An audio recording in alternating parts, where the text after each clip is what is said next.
Hello and welcome to episode 210 of the FReality Podcast.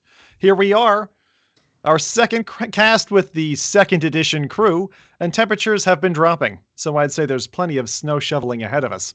We're going to crack a big bottle across the front of this ghastly, podcastly vessel and get you to the highest heights of hype.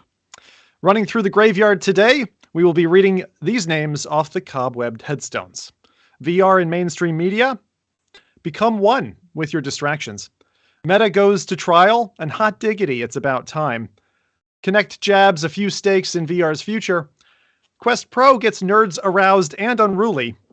Finally, Pico 4 Enterprise is a pro-professional enterprise non-consumer prize at a price that might surprise. At the end of this haunted house, lying lifeless in a pile of boxes, the sneaky guy Jose is going to leap out with a bloody hatchet that's made of plastic and give you a special run through releases. Chat, we want to hear from you today, so please tell us what's got you hyped, what news has you humming, and when you've not been at your bedside praying, what you have been playing. And speaking of playing, you know how much I like to surprise the crew, so I gave them one freebie to break them in last time, but the Piper's got to get paid. Let's set the team through a gauntlet and see how they perform under pressure. Today, our highlights will feature, for the first time, a Dungeon Master style show modifier we will call the Simulator. Here's how it works. My role is pure S&M, Simulator, and Master. I am your game guide. Each of you, the players, get to take just one thing with you into the simulator. You must choose wisely or meet an untimely end. Before your selection, you may ask one yes or no question, which I will answer. And after several months of ticket backlogs, I'm afraid our hard-working complaints department is no longer with us. So win conditions are preset and outcomes determined by the Game Master are final. Okay? You guys feeling ready? No, but into the simulator. Into the simulator. Sim is frozen for me. I'm totally frozen. I don't know why, really, but it's like he really took the simulation very seriously. Oh my God, he actually transcended. He's actually right in front of me. Actually, you guys can't see him He's right now. He's frozen right at the moment he started laughing. That's hilarious. He actually appeared as a hologram in front of me. I'm gonna do a video off and on again and see if that fixes it for us. Okay. And maybe that. You look so happy though so that's good. I looked very, very happy. Yeah. Has it gotten better? Are we back? No? For me, it still looks the same. I don't know. Is Zim frozen for anyone else? That's amazing. Only on the stream. Okay, but I mean, let me see if again, I can, at least he's a static. Let me A see static happy man. Well, You fortunately, give really bad news right now. Well, if anything, just so we can continue on with the audio, right? Yeah, go right ahead. You actually just helped me make my have an answer, right? Okay. I would like to have an eject button. So, okay, eject button is a good one. So, did you want to ask a question about the scenario, a yes/no question before selecting, or you're? Oh no! Dude, I like it, man. I'm an immersive guy, bro. Proper cojones, good man. All right, I'm through and through. Let's go.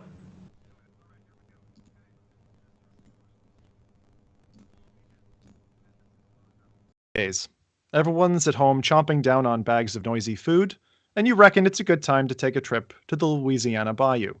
However, one wrong turn, and you find yourself in a swampy area. You hear a noise that oddly sounds a bit like a boot screen, and then out of the tall weeds, a hideous creature slithers into view. With a white, wide, bulbous head, wall-eyed, glinting eyes, and a slender black body, it's the dreaded PlayStation King Cobra. It leaps out from the bushes with intent to kill. All right. Now, with moves the Jackson 5 would be proud of, you pull a moonwalk, whip out your what did you call it? Eject button. Your eject button. The creature immediately disappears, and you win. You, sir, are a true adventurer. Congratulations, Jose. You won the simulation. I feel like that run. I feel like that was like a kind of like a threat situation, right? Because you know what I mean. Like I could just destroy his entire simulation You touch me, we're all done. There's no victors here, so I kind of like the Good holy call. grenade. I think you're a smart man. Now, I'm going to add a little stipulation here. You can't use the same thing that another player has used, so you guys have to come up with something unique. All right. Fair. Rowdy, you're up next. Right. So, any questions to ask? Eject trigger. No. Come on, man. Yeah, I mean, chocolate. I'd bring chocolate. You bring chocolate. Oh, Yeah. very interesting. Okay, here we go. So, Rowdy, there's a power cut right as you load into the simulation. Something's gone wrong. You've fallen into the B side. As the blur in your eyes focuses on the scene, you're in a lift, and as the doors slide back, you step into a strange, dimly lit area. A plaque reads the nth floor. Several office workers are approaching, clearly needing coffee, moaning monologues something. They don't nod, they don't smile, they just slump in your direction. And they aren't stopping. All right, remind me what item you brought with you? Chocolate. Chocolate. Good luck, Zim. Okay. If I die, at least I die happy. You know? Eating You chocolate. shudder. It's your worst nightmare. Chocolate melting in your back pocket. It's a sea of nulls from the bone zone. The only way out is a ladder reaching down from a nearby window. But as you clamber clumsily to get on it, the janky physics kick in and your chocolate-covered hands make you trip and stumble. Your grip lasts but a second, and then you fall to your pancake-loving death far, far below with an echoing splat. I don't even get to That eat is a good chocolate. way to die. Not a good way. You got anything? Yeah, This week we won? I got a confession to make. Oh. Chat. Uh-oh. Like the nice thing about not being the host on the podcast is that you always get to say what your highlight of the week was before the host gets to say what his highlight of the week was. And that's quite nice because my highlight of the week was a game that I played after I watched Zim stream it. Which game is it, Zim? You know, right? The Last Clockwinder. Exactly. Dear God, I love that game. All my days, that's such a good game. It's such Really a is. fun game. Like, it ticks so many boxes for me.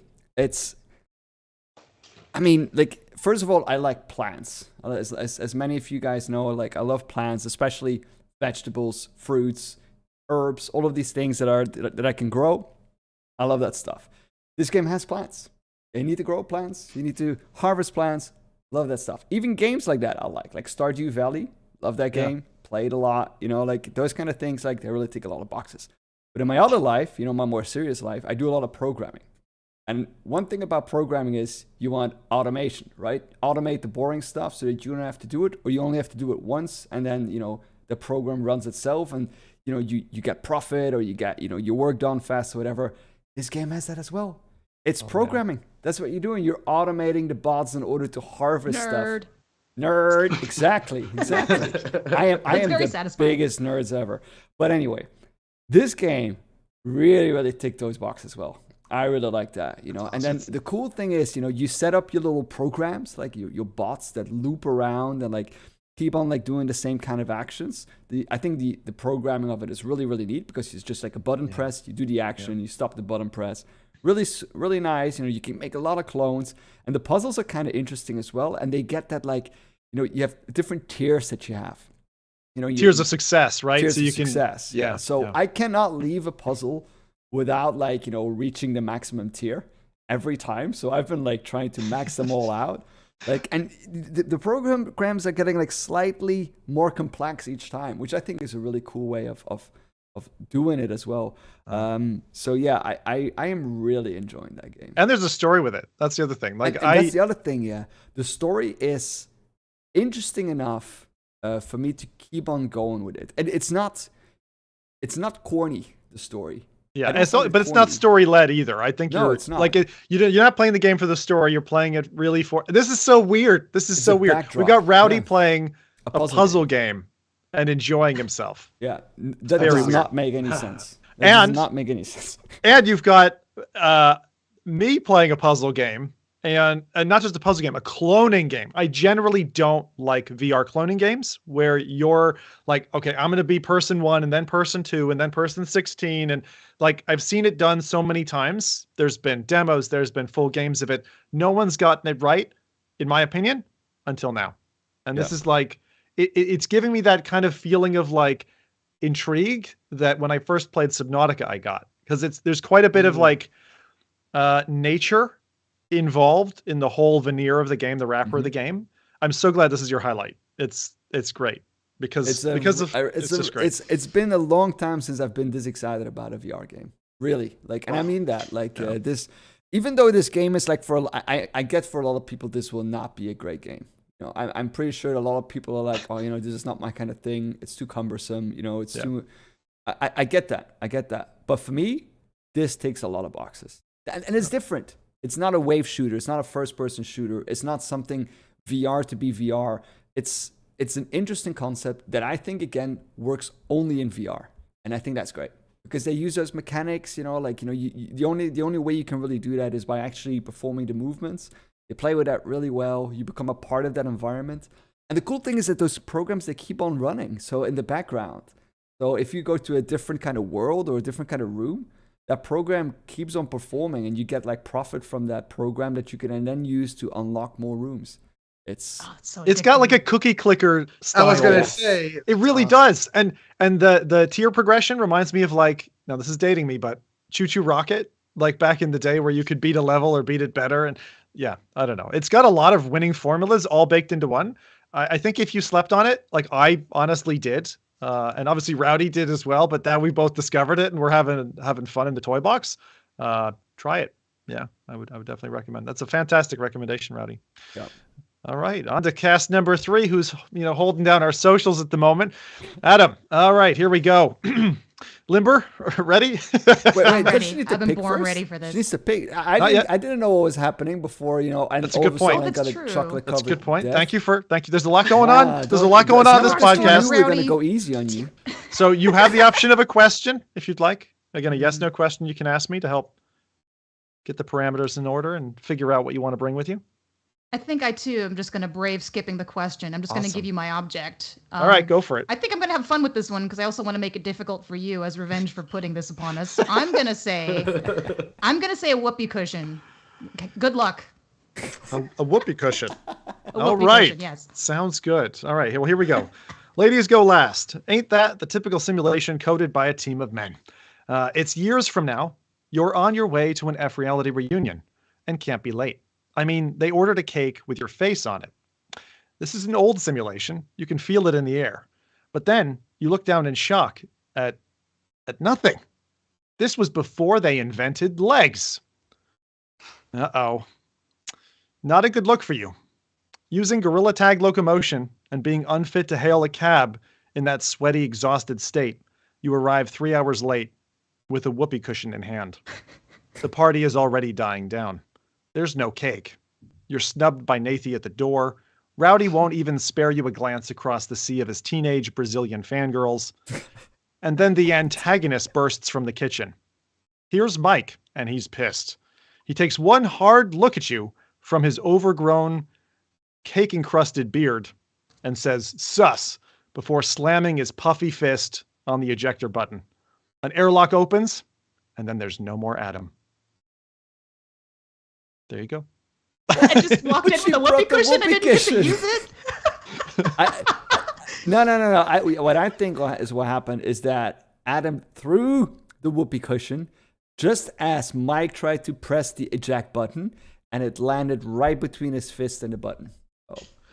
I just want to know how my eject button got there is what I want to know. Yeah, exactly. This is hilarious. I got like a freebie, but it didn't work in my favor this time. So it seems like Jose's the only winner this time around. Post podcast, I'm happy to reveal the win condition for each of you and the loss for Jose if you're interested to hear the rest of that story. But there we go. So very good. And I know we've been connecting there. Adam, highlight from the last couple of weeks, anything you're looking forward to?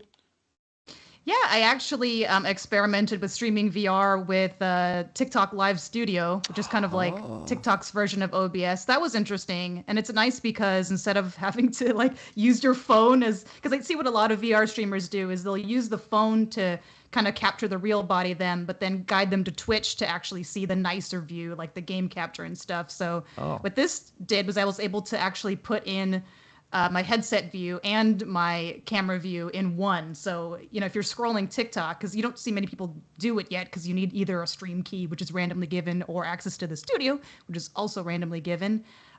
You kind of stop and you're like, whoa, how's this possible? So I felt a little special for at least a couple of days that I was able to try it. They revoked my access for some reason. I'm like, I don't know what I did wrong. They pulled it. Oh wow. Well, you have to stream at least.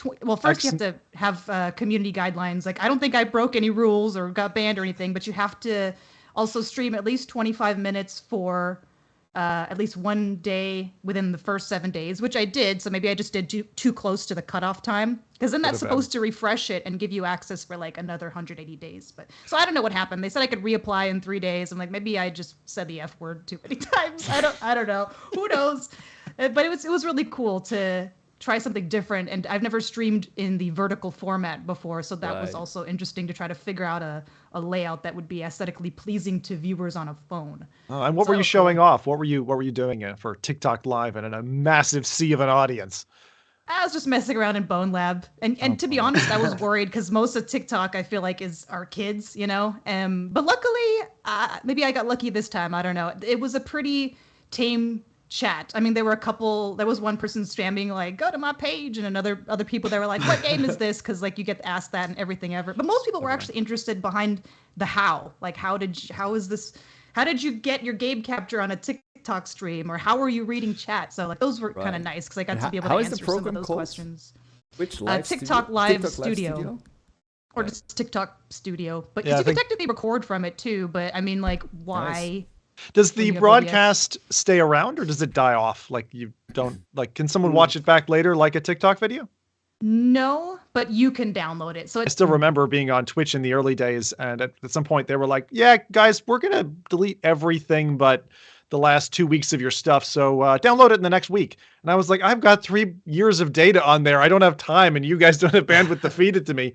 So that was a bit of a bummer. Lost a whole bunch of recordings, and since then I have too many terabytes of data on hard disks. But I can understand why maybe that's not live yet. But just in beta, a lot of people are experimenting with it and getting these kind of invites to the system. Glad you've had to play with it. Welcome to the world of 9x16, I suppose, Adam.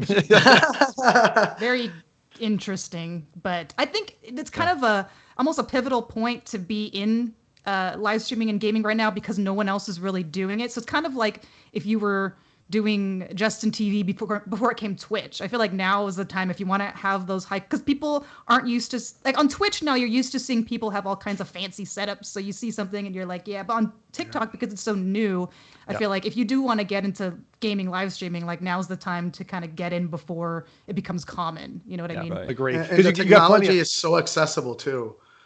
That's the exciting part, right? Because the software it's there, but like just yesterday I was playing around with like co-spatial shared spaces with multiple different VR headsets, right? And I was realizing it's like, oh man, like this is something that you had to be a very advanced and on networking level, software design, virtual systems level to create these kinds of experience like zero latency and sandbox VR. Now you can just do it with a few of these headsets for $300 each and build really crazy scenarios. So imagine when that starts being brought into the live stream world and pretty much people and that's that's a little teaser when I'm working with Team Infinite, right? Because that's the exciting part, right? There's a lot of stuff that a lot of people are doing, a lot of virtual reality, singular motion, mixed reality captures, but what happens when you have a team of people all in a virtual space and they're really filming themselves? The room is in there, and there's multiple players kind of experiencing this. It could be very fun to see something like that. Or what's it called? Secret Cinema, for example, is another really impressive showcase that would be really fun to mix in once headsets get light enough and power requirements aren't such a kind of a bear. And then you have the ability to get that image out to the world. I think that is very exciting. That's exactly what I mean about hardware accessibility, right? Because all of these, even though I'm using the Quest 2s and we were using the little experiment that I did where we used a Focus 1, a Focus 3, a Quest 1, and a Quest 2, 4-player PCVR experiences. And that's the exciting part. Yeah, and that's the exciting part is that most of this stuff is being handled on the PC side. So we're talking about accessible free roam virtual reality that you can do on a laptop now with a 1070 or higher. So it's just when you think about like the hardware access and the software communication is getting so streamlined that you're going to be able to create these high production experiences on a TikTok live stream, right? I'm super psyched of just the content creation side of it all. I'm looking forward to seeing just to have more gamers kind of come in with setups to TikTok, to your point, Adam, because whenever I'm scrolling through TikTok, and God forbid I'm scrolling through TikTok because it does unfortunately hook me and then I end up there for 2 hours. But it's people sifting through sand to find prizes, and it's someone, communing with the dead. I just want to see gaming stuff, honestly. And I don't see enough of it, and certainly not enough VR. So I'm kind of just, glomping onto any VR creators that I don't know if you guys saw to add to your point, Zim. Did you guys see that actually there is a TikTok VR app now? That's being I think Nafi shared it. Yes, I believe it's on Pico VR. It's a theater mode for TikTok, and I was seeing this and it made me realize, I was like, oh man, like what happens when you have a bunch of people that are already following the same TikTok user, as you said, selling people sorting through sand, but now you're doing it in a virtual space, and you're now, all of these people are shared in the same environment. You're talking to this giant echo chamber, and that's exactly what, I feel where TikTok is going to go, where TikTok is probably going to be the first virtual reality content,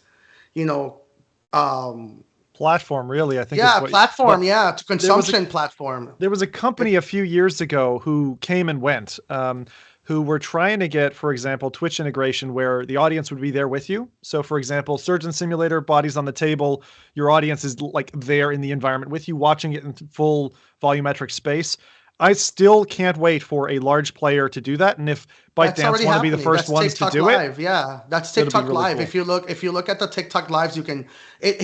I hate to make the comparison, but it's the cam model business model, right? So that's exactly what they're doing. But instead of selling their bodies, they're using their bodies to sell products, or in this instance, sometimes it'll be games, or in just the interaction level of it all. It's super cool that we're seeing virtual reality forums being born, flea markets, essentially in the virtual space, and it's weird, but I think TikTok will be the first one to really do it.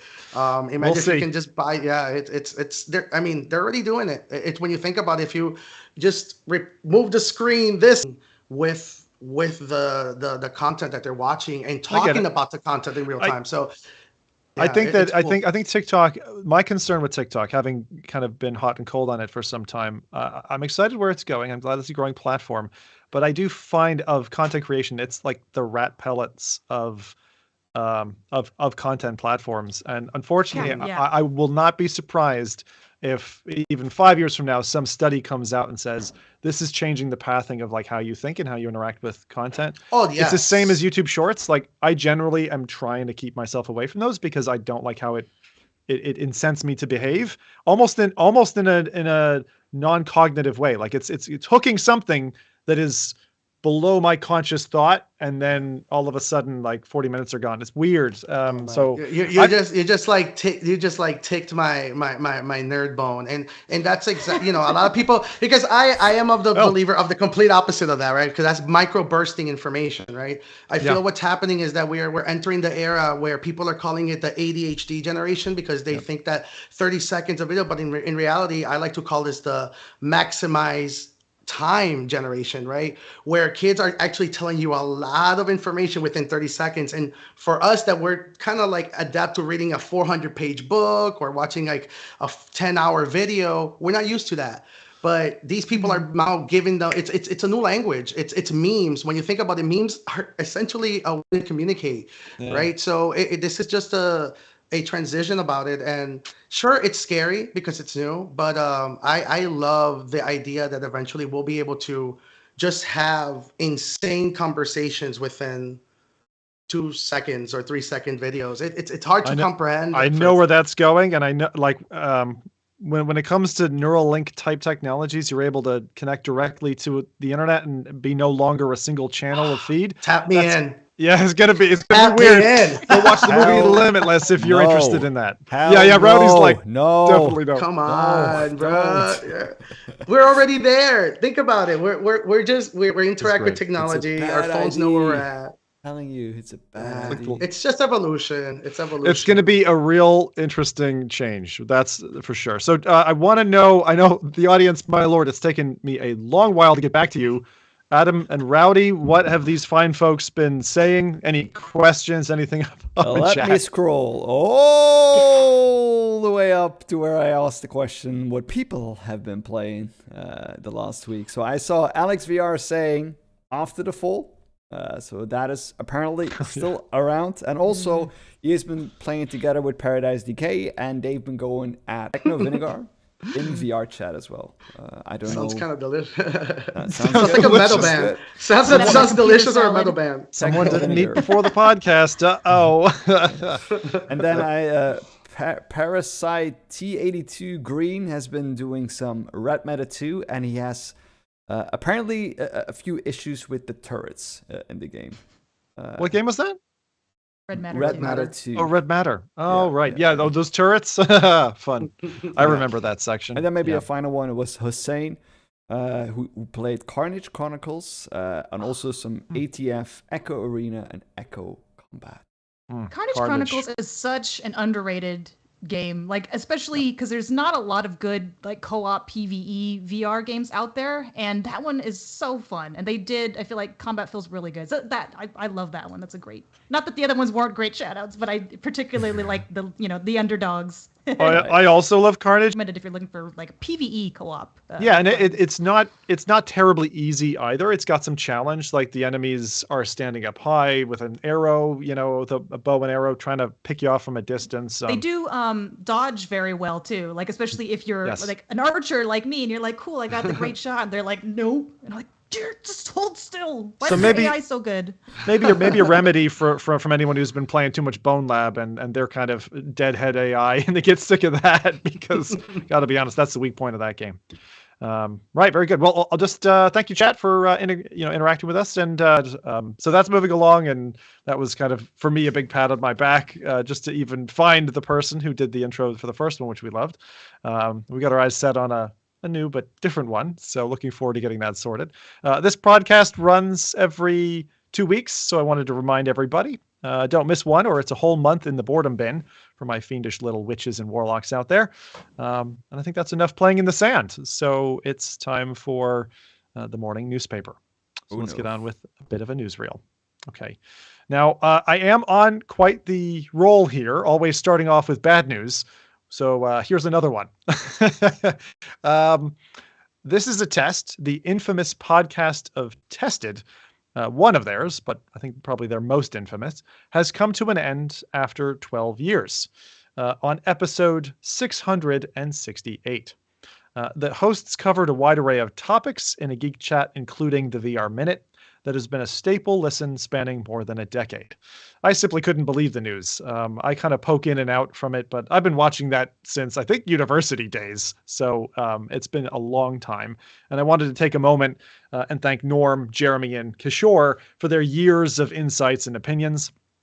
And hey, for this team, hey, the bar's been set. So FReality's new goal is 669 episodes, which means, guys, we've only got 459 to go. All right, let's go. Let's do this. One a day at all. No, that's fine. That's fine. We can do that. One a day for a year and a half, I think. But yeah, so I got to meet them in person actually at the same time on the same day. I met Mike for the first time. And a year later, we were recording in the same press booth with them right after them. Rowdy, you'll remember, I almost had a punch up with Nathan because he wanted to pull him off the table, and I'm like, they're veterans, don't you dare. So that almost split us up, but that's one of those moments you just learn to love, and it tempers your relationship with others. But yeah, Tested is always at a special spot for me, and seeing their podcast, Bite the Dust, is like, I don't know. That's another tough bit of news, but I thought I'd share it for anyone who might have missed that. There you go. Any of you fellow Tested watchers or listeners to that podcast? Occasionally, when I'm, I mean, Occasionally. I don't really follow them as much, but like when there's a topic that I think that is interesting, then I tend to tune in. Yeah. Pretty good. Even keel cast, I'd say, from them. Very good. And we're still getting great news bites from Norm on latest tech. So again, keep an eye on those guys and check out Tested. Nice. Next up, let's dive into the VR mainstream media. Okay, so for some stuff coming at you from mainstream. First off, starting with The Peripheral, which is a new sci-fi show on Amazon Prime featuring bleeding edge VR headset and equipment with a vibe given very similar to kind of Westworld. It's a surreal action series with a Ready Player One style headset that allows the user to take on a whole new body. Set 70 years in the future of London, this series started airing on October 21st, and we can see it's off to a good start, healthy reception on the internet as well. So if you have Amazon Prime, go check it out. That's the first one. There's another one coming as well called Oh Hell No. Actually, before I move on, has anyone seen the first episodes of The Peripheral? I don't know. Have not. It looks really keen. I look really... The headset looks good. cool though. That they're Yeah. using. Yeah, it does. Slide, Catch up. like, that's It really it's one of those like just it just somehow folds up into itself type of jobs, infinite space deals. Yeah, nice form-fitting headset. I'm glad because we hope that's going to be the future someday. We'll get there. Oh Hell No is the next one. So this is by Marlon Wayans, and it's set to host. So he's set to host a show for Meta in which he challenges celebrity friends to confront their biggest fears in VR using the Quest 2. So this is a Quest 2 centric, obviously Meta sponsored show. The show itself can be viewed in VR, and it debuts on October 26th, so just a couple of days from now, and runs for 6 episodes. It's viewable in Quest TV, or alternatively, if you just want to catch it in flat, Facebook and Instagram are also going to be showing it. It kicks off at 9 a.m. Pacific time on Wednesdays, which is like what? I don't know. You just like have it in amidst morning meetings or something. Very odd timing. I don't know. It's lunchtime for us on the East Coast. Interesting to me. I'm wondering how, just based on the trailer that they showed, it's not like they're using already like existing IPs. I think they're just making their own scary scenarios in like a Unity scene or something, right? Like it's like, oh, scary, underwater Shark Tank or couldn't tell. Yeah. The underwater kind of Richie's Plank, maybe. I thought the underwater Shark Tank had been done in the past. I thought I recognized that one, and the airplane one. What I thought was from. It's like the forest. The Go. No, Almost. the Go. There was a Go title. Oh shoot. Used to be perfect for horror. It was on Oculus Go, and then it came to Quest. There was a second edition of it at launch. I can't believe I'm not remembering the name. It's Halloween. Someone in chat will help me out. But this keeps happening. It feels to like each such show. an American kind of game show. No, It really feels American Yeah, game it show. does. I just Very wanna very see tongue in cheek like. what it's gonna look like in VR and just what the I guess the scene. I'm more interested in like the tech almost behind it. On like, are they kind of doing mixed reality? I'm assuming because it looks like it. Like they're probably in some kind of green space, or is it like? I think it's green color? space with a set. I think it's a set with a green space, and then they're going to give you glimpses of what the player's seeing. But yeah, it looks torturous. I hope it's not too put on. Like I hope it's genuine reactions, and if it is, then great. If it's a little bit like this is take 5, you'll feel it, and it won't be great. Mm-hmm. They did throw a snake on somebody, I think, at one part. It was I a couldn't tell fake if it was snake, like a but rubber snake. I think it was man. rubber. You want real? That is a genuine fear. But I guess you can't see it. I mean, you could only feel it. So your brain like will think it's a real snake. Yeah, for sure. Oh yeah, 100%. Oh, Yeah, that wouldn't feel good. like a Fear Factor show. Yeah, looking forward to this anyway. So that's another one. Third in what I call mainstream media, although now I'm spanning into YouTube. MKBHD, or Marques Brownlee, not only put his head into a Meta Quest Pro, which we'll flash later, he also showed off some haptic Quest 2 tech in the form of gloves, which can generate up to 20 newtons of resistance per finger. And you take the controllers of the Quest 2 to your wrists in a kind of special back of hand mount. And this is the first device of this nature where, you usually see these and you think, okay, someone's mocked that up in a lab. They've got a cart next to them with a bunch of tech. They're pumping fluid in and out, whatever the case is. This is probably the first device where I said, hey, I've got a Quest 2 and I could use that. A battery charged device or whatever. It's got little things that help resist each of your individual fingers. You pull a trigger on something, you can feel it on that individual finger pulling back. So yeah, it excites me from that side. And again, to see MKBHD cover this is great. I mean, he's always into this kind of fringe tech already. He likes to dip into that stuff. And it's not the first time he's been covering VR equipment. But hey, we get like 2 for the price is 1 in the last week, right? There's this piece. And then, as I said a bit later, he's put his head into the Quest Pro as well. So it looks so clunky, right? If they all are. It's like they're not very practical. I guess the use case is not necessarily, regular consumers. But Did you guys pre-order a Quest Pro? Ooh, no, I don't get paid enough from you guys. No, we'll get to that. We'll get to that. Well, that's one of our main topics. Well, otherwise we're going to divert here and we'll never come back. Exactly. I know. But I will answer that question later. Happy to. Okay, so let's move on to a couple of other little bites. Events that are coming up. I wanted to call out a couple of them. So we've got Fivars, which is the Festival of International Virtual and Augmented Reality Stories, is coming up in Toronto. This has been running for several years, and co-hosts Kiram Maliki Sanchez and Stephanie Greenall put on a great show. I actually got to meet both of them at VR Toronto, and looking forward to hopefully spending Halloween with them and a bunch of other VR nutcases in Toronto. But this show, if you don't know about it, it really curates the best immersive story-driven content from around the world. And for someone who has never been to Burning Man, looks at Kent Bai every time he flies off to one of these conventions and sees 50 or 60 new artsy takes in VR, I get a little jealous because there's not really a good cornucopia of this type of information. But Fivars is that. And I guess I never paid attention to it. Now that it's in my hometown, it's quite important that I do. This is going to be showing not just in person, but also there are virtual tickets available. So I recommend people to check this out, particularly those who are interested in, theater, film, arts, and these kind of short form content. Not everything's short form. Some of it's live.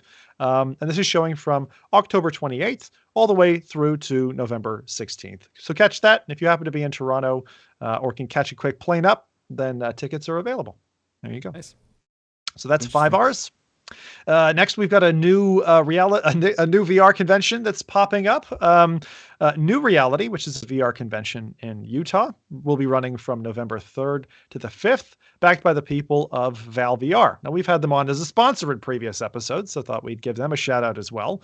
And I think one of our own FReality correspondents will be going out shortly to check this out in person for a brand new showcase. So that's right. Adam, what are you in for?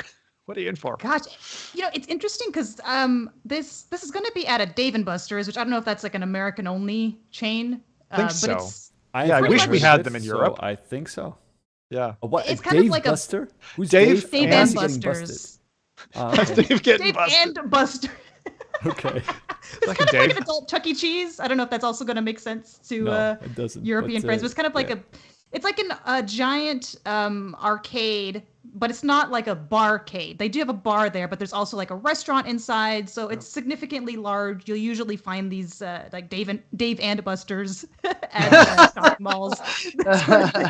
So Dave and Buster will both be there if we go? Is that what you're saying?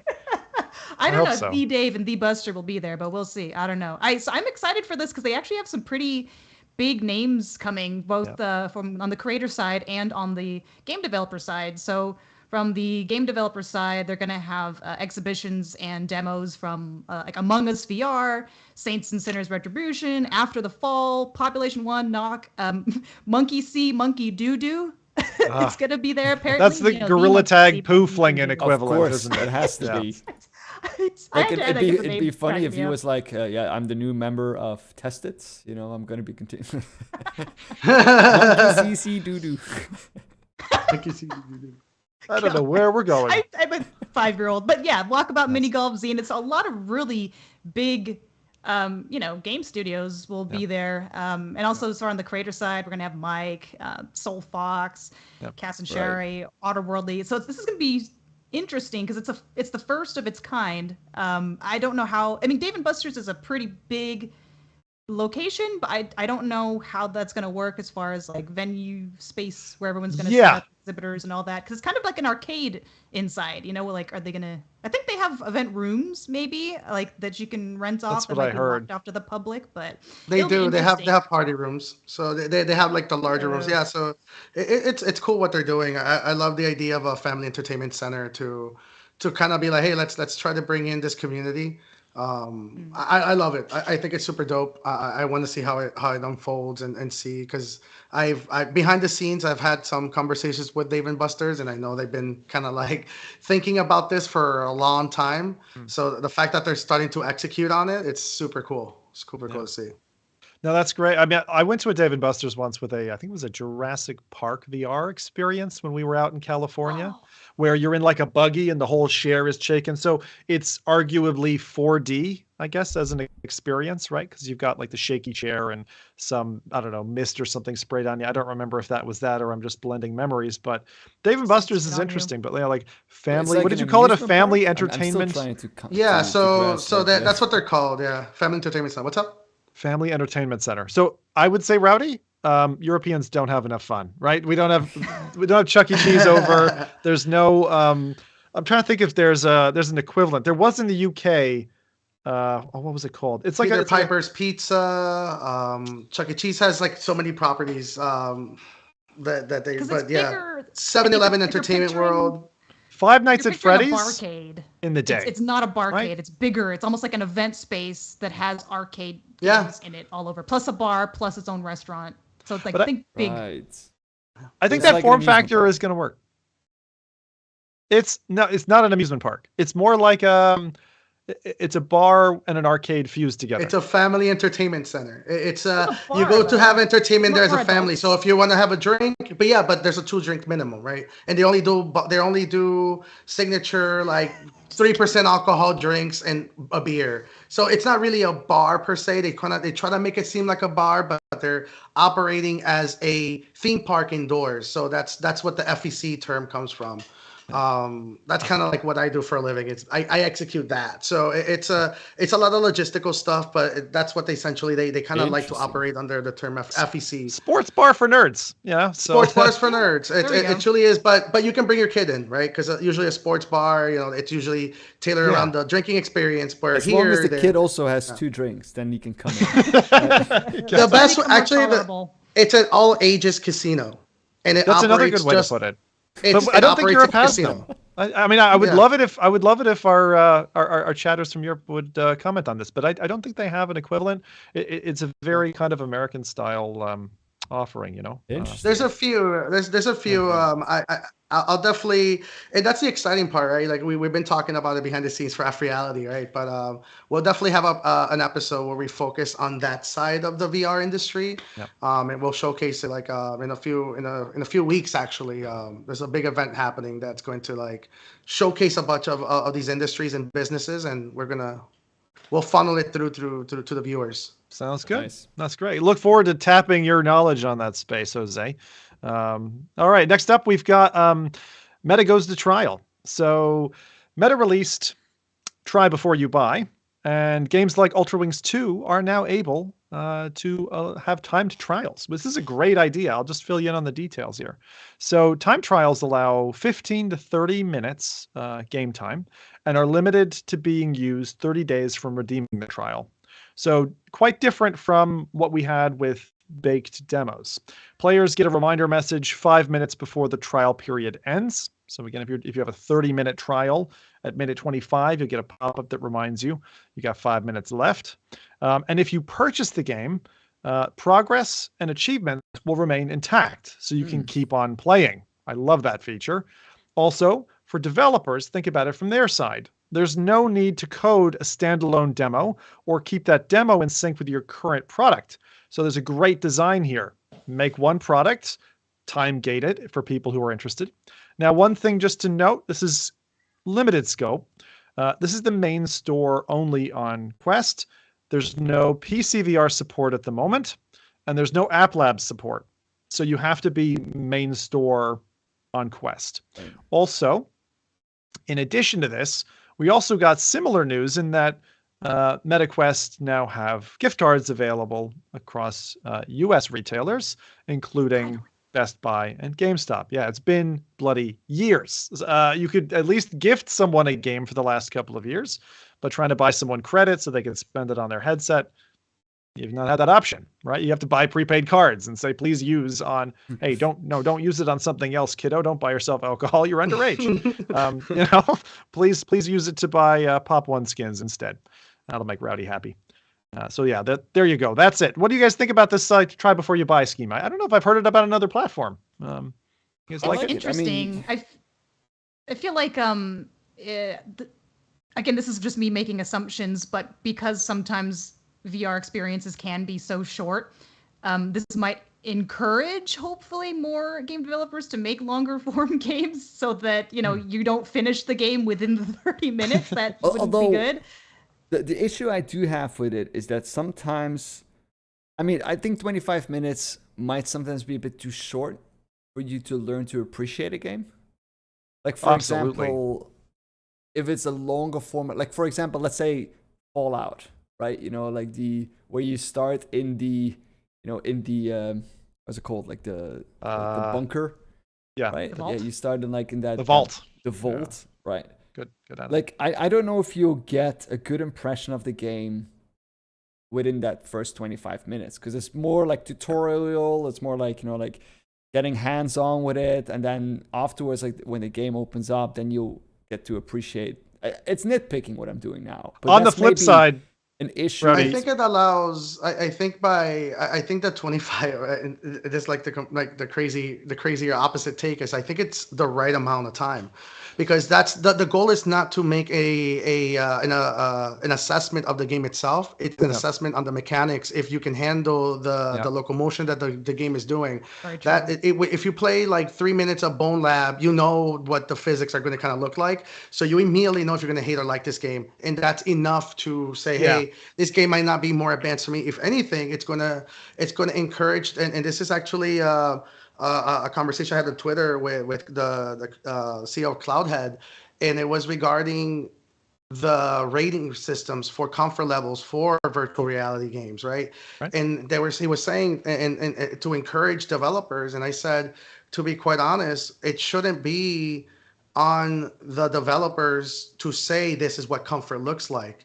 You should have as many tools available, and if there's going to be any incentives to create those the accessibility for all these games, it should be on the stores, right? I think it makes a lot of sense for Meta to say, like, hey, this is a percentage cut scale. The more bells and whistles and accessibility you have, the higher the scale and your cut and your profit margins will look like. I think that will encourage developers to really go all in, that all of a sudden now 25 minutes is enough for you to go into the menu settings, look at the accessibility tools, and be like, okay, I don't care about the story. I'll make that assessment later on. That's a game purchase. But at the same time, Steam has 2 hours, right?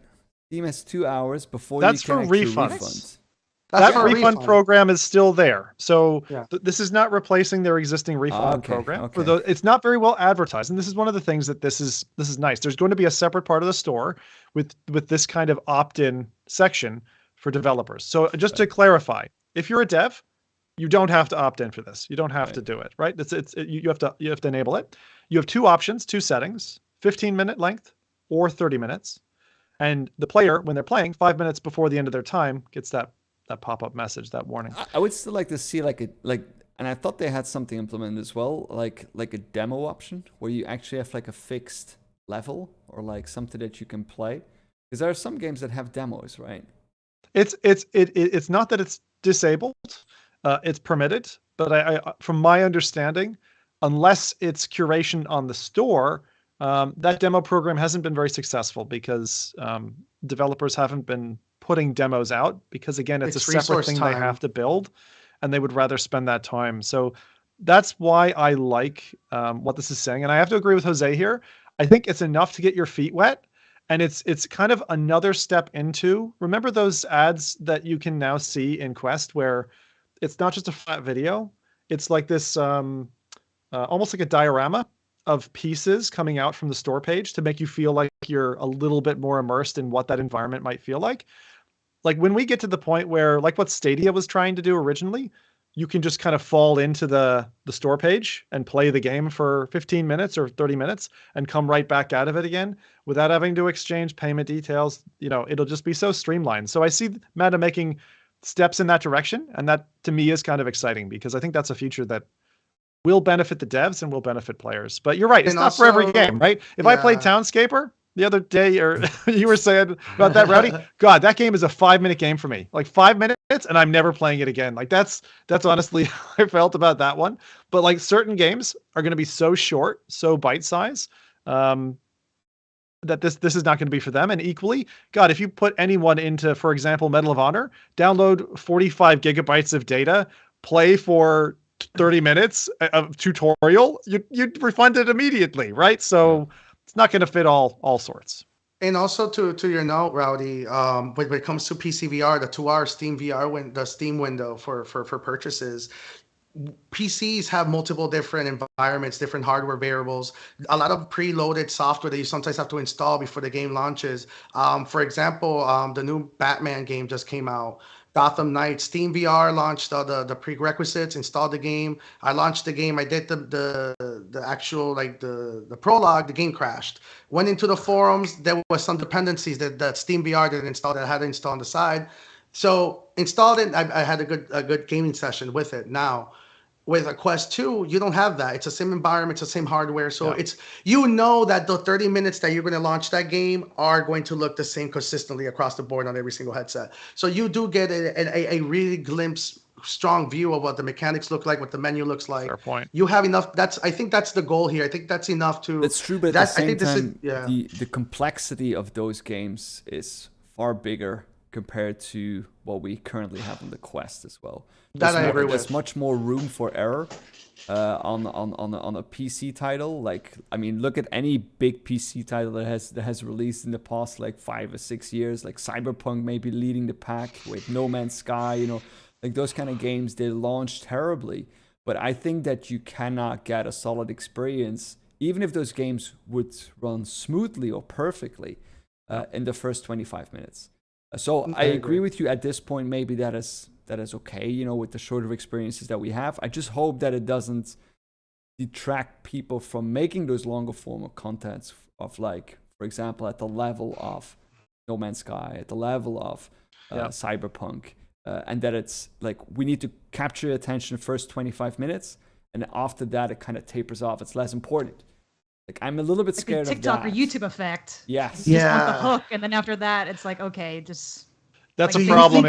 It will have an effect on the design of content. I didn't think about that. That's a very good point. Yeah, And that's so true. There's a problem that I saw a couple of years ago, specifically with Eye of the Temple, which I got to catch up with and actually start playing.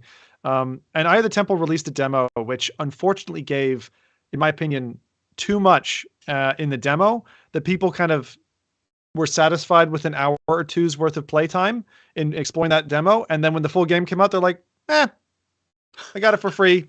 I'm good. I don't need it. I don't need to see the full game.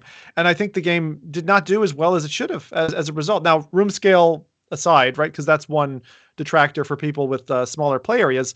The game only needed a 2x2. It's no Space Pirate Arena, right? So, but I do think that's the benefit. That's the value of going for time limited, as opposed to play all you want, what I'll call like demo disc era. Like, I still remember playing, I never bought Power Stone for my Dreamcast. We just played the demo disc over and over and over again, right? So that's still a problem modern day for devs to be selling copies.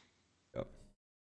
Yeah. Jose, did you have something else there to tag on before I move? No, I completely agree. But I don't know. I kind of like the idea of VR me content too, creators me too. kind of like going putting other resources at like the beginning of a game, and just I don't know.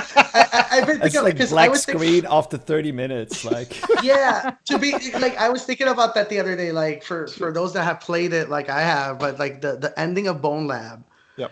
is so Spoilers. freaking. No, I'm not going to talk, but it's so cool. Like it's one of the coolest things you can ever experience in VR, and I'm like, was it necessary to put this at the end? Like, it's one of those things. I was like, man, if they would have put that right at the beginning of the game, we would have been seeing content being made of this game left and right, up and down, and maybe I don't know. Maybe that's the problem. Maybe we're trying to build VR games like games too much, and maybe this is a good way to kind of like. I don't know. Maybe it doesn't have to be a 5-hour journey or a 3-hour movie. Maybe it could be a 7-minute existential life that you live within that, and you're like, whoa, like.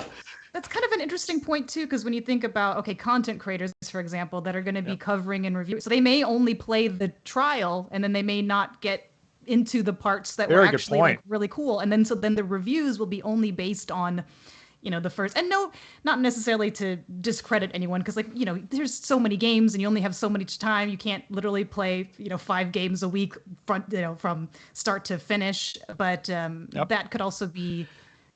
I don't know, just might be skewed a little bit. It's the TikTok generation, unfortunately, and this is, I know Rowdy and I don't like where it's going. Like, but to that point, Zim, it's, if you think about it, it's like we gotta trust the professionals, right? The people that have been making games. They figured it out with trailers and game demos with Sony. Like if you saw, like really, they know, like before, back in the day when game trailers were being made, they would actually have the developers like pick a chunk of their game and like reformat it to make a trailer. But now what they're doing is that the first 2 hours of the game is usually the trailer or the demo or the cinematic gameplay that they reveal. So they put all their resources at the beginning part. The first 2 hours of any AAA game, that's an experience on its own. Yeah. Like and I feel like VR might be able to do that better than maybe any genre where you kind of go like, whoa. Like for any kind of like game that I'm excited about or movie that I'm excited about, I tend to stay away from any content creator, any trailer, any kind of information, because I like to be surprised. Like that's for me, that's maybe like 40% of the experience is just me being surprised by it. Like, for example, if I go into a movie theater and I know like the concept of a movie or just the title, that's for me enough in order just to like, to go in there. With a game, maybe it's like I need to have a little bit of, I read a little bit on the game or like what the concept is, but I don't want to know anything about the story. I don't want to know like what the art style specifically looks like. Those are things that I want to be surprised by. And like I have a feeling sometimes that there's a little bit too much focus on like the opinions of like what the content creators thinks or what the media thinks or what this and that. And of course, all those things matter. But at the same time, me as an individual, I still see myself as very capable, what I like and what I don't like. And I know that sometimes will not be in line with what, the media reports or what the overall community or a particular content creator. And I think it's important to have that a little bit, that don't make games just because they'll do well on YouTube. Yeah, maybe make a couple of games because you need to make money. You need to have like something that brings in. But at the same time, I see games and movies as an art style, and a part of that art style is the surprise effect and the thing that you're making something that you're proud of, and that's for me a big part in experiencing that. It's an art style for me, and that is exactly why I think the Bone Lab devs, who clearly have a very strong artistic design spine, put the gift to their audience at the end. The end, yeah. And I think they did that intentionally because they're like, you want to just scrape the surface? No. You want to just have a comfortable ride? No. We know what we want you to experience, and we also are going to build. They built. I'm still enamored in what they built because, like, what the best is yet to come to some extent, and it's not an empty environment. They gave you a really healthy, I think, sized game and tools, and showed you showed modders the way of where to go next. I can't believe we've already got multiplayer stuff happening in the game. It's insane. So like, that's probably for another show now because I don't want to get too distracted. But Rowdy, thank you for saying it, because I think the art side, the design side, right, the game design side, like keep it true, right? Like keep it true. Like deliver to the players what you want to deliver. Don't shape yourself necessarily just around, audience, trailers, creators, all that kind of stuff. I think it's really important because like making something that you're proud of. Like I always give the example of H3 VR, which is a game, Anton made that game and he made it because he liked to make that.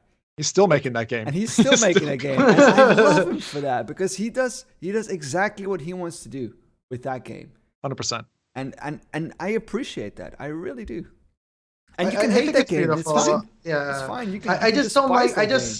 But, no. And maybe the point I was trying to make is, I do agree with you 100%. Like artistic expression is important, but also you want to make sure that people enjoy what you're making, right? If you're going to tell somebody like, hey, I want you to this payoff that you earned, it's amazing, but you could have compressed that entire scenario easily through that game. And what it felt is to your point, if anything, their artistic expression was killed because they were trying to spread it out so much. And all of these, like, it's a physics-based game. Like, how difficult is it to understand physics when you really think about it? If the game tells you what you can and can't do, it's very easy to go like, oh, it's figuring out what I can't do, what makes the game fun, right? So you can really do that in a much more compressed amount of time. And I feel like VR right now is trying to do the opposite. It's like we're trying to build games like traditional games where they try to hook you into the big cinematic experience and then be like, okay, let's try it, scratch to the surface and have the big payoff, have the big, the cliffhanger. VR doesn't require that. Like VR is a life. You don't need to be told this is your cliffhanger. The cliffhanger is happening to you in real time. So once again, it all comes down to narrative design that I feel like VR is really trying to be games. And you know how, and I have a really great example to prove that is Flat 2 VR. Look what's happening with the Flat 2 VR community, like all of these injector mods and people are replaying VR, classic AAA games in VR, and they're having a fantastic time to the point that, seasoned VR developer veterans are annoyed by it because they hate the idea that everything they've been boasting and talking about what it means to make a VR game might be incorrect. It just might be incorrect. Maybe they were correct when it comes to technical implementations, but a story is a story. What makes a story connect with you is mechanics. That's it. It's not just to respond to that point. I think, and whether I try to stay away from binary conclusions. So for me in that, it's like different flavors at Baskin Robbins, right? Yeah. And I do think, because Rowdy and I are like this as well, right? If you've got a proper double or AAA game and you have enough, I'll say, of the VR integration, that can be your best experience. I mean, there's so many examples of that. And then they've got your built for VR, up from the ground, grassroots, which is a different kind of thing. And right now, you don't have the budget for that type. I mean, we're getting there. We're definitely getting there. But they're operating for like different audiences almost. But because a good narrator, like look at, for example, Half-Life, the series. The narrators of that, the one who wrote the story, they're genius. That's the budget that you need only for the story alone in order for it to make sense from beginning to end. That's an art in itself. That's writing a book. That's directing a movie. And currently, there are maybe some VR companies or game companies that have that budget in order to deliver that, but you can't expect that from a smaller VR game company to come up with a story that is at the level of, for example, Half-Life or like. And there are some that do that really well still, But you need to budget it accordingly, and you need to deliver something, and you need to make sure that the net profit that you have will pay for everything that you invested in it. So there's a lot of factors, of course, that are in play with that. The only thing that I meant with the previous point is that I hope people will still create stuff that they want to play and that they're proud of. Yeah. Yeah, That's true. And Especially because, in the indie God scene. damn it. I wish this was a podcast where we could be shouting at each other, but I have to agree with Jose on this point again, because having made a game, I think you end up realizing 90% of your effort, people don't get to see.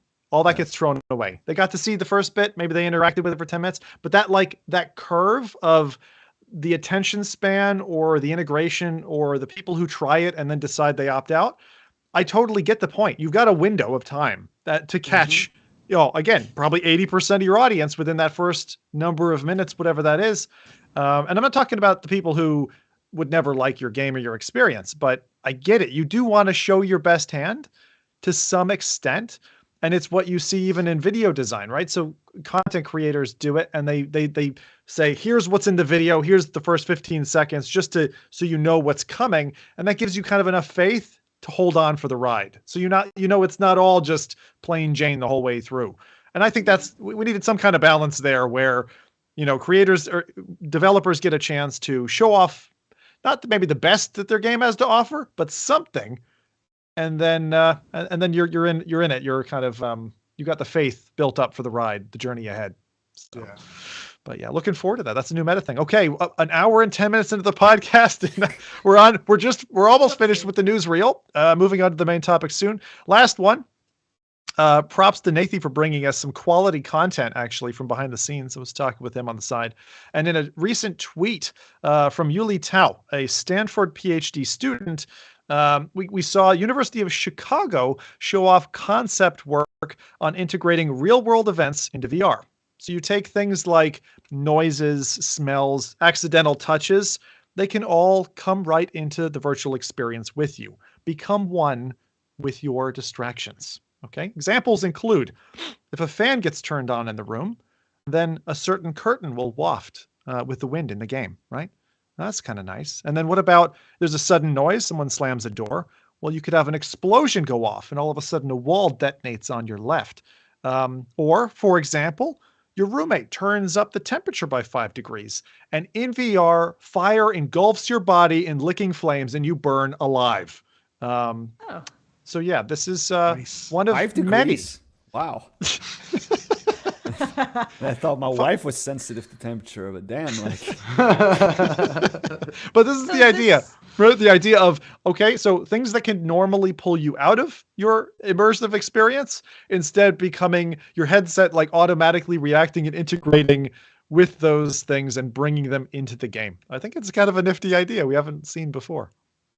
I wonder if this could work with things like pass-through and stuff, or like, your dog walks through your play space and then you see like something representing the dog in the play space will be walking, or just your dog itself, So I don't know what platforms this is starting to work. Like an AR enhanced dog, is that what you mean?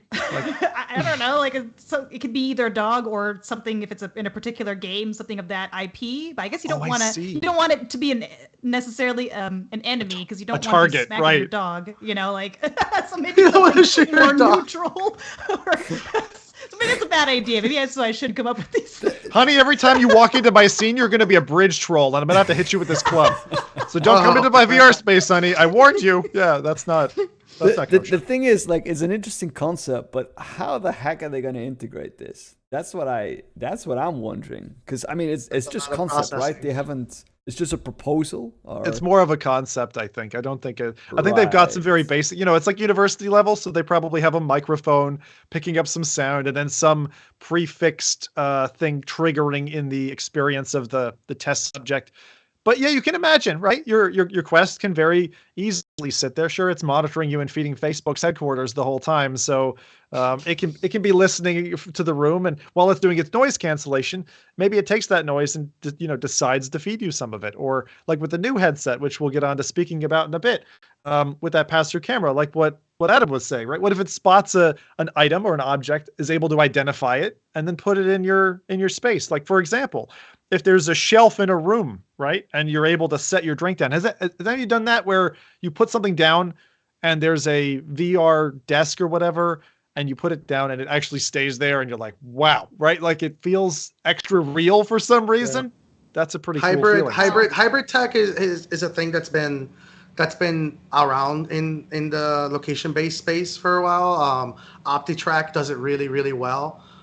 which they use like optical cameras to essentially look at active or passive markers. It's pretty much what motion capture bodysuits are, but they're using physical layers. So they actually add virtual bodies. So you're using VR. They actually have a demo that they did at I don't remember, it's a few years ago, one convention that I don't remember which one was, IAPA or another one, but they had like 6-foot giant dominoes in the floor space, and you put on the VR headset and you're physically grabbing them and stacking them. So people are seeing you physically stacking up the dominoes, but in the virtual space you're seeing each one of them, and then you just knock them over. And you see all the physical virtual dominoes fall, but then in the virtual space, there's actually like a water tower that you knock over. So you're seeing a physical interaction ending up, with a chaotic result in a virtual space, and that's definitely kind of. And this was like almost 6 years ago. And that's how we got the Leaning Tower of Pisa, right? Someone pushed some dominoes over, and boom. Those virtual architects personally, messing with our history. That would be so fun. What if you could do that? What if you could take? Sorry, Rowdy, I'll let you speak there in a second. What if you could take Battlefield Bad Company 2 physics, go to Rome, and go to town? I would. Oh, dude. Oh God. Tanks rolling through the city, blasting things apart. Anyway, sorry, Rowdy, you got something smart to say, I'm sure.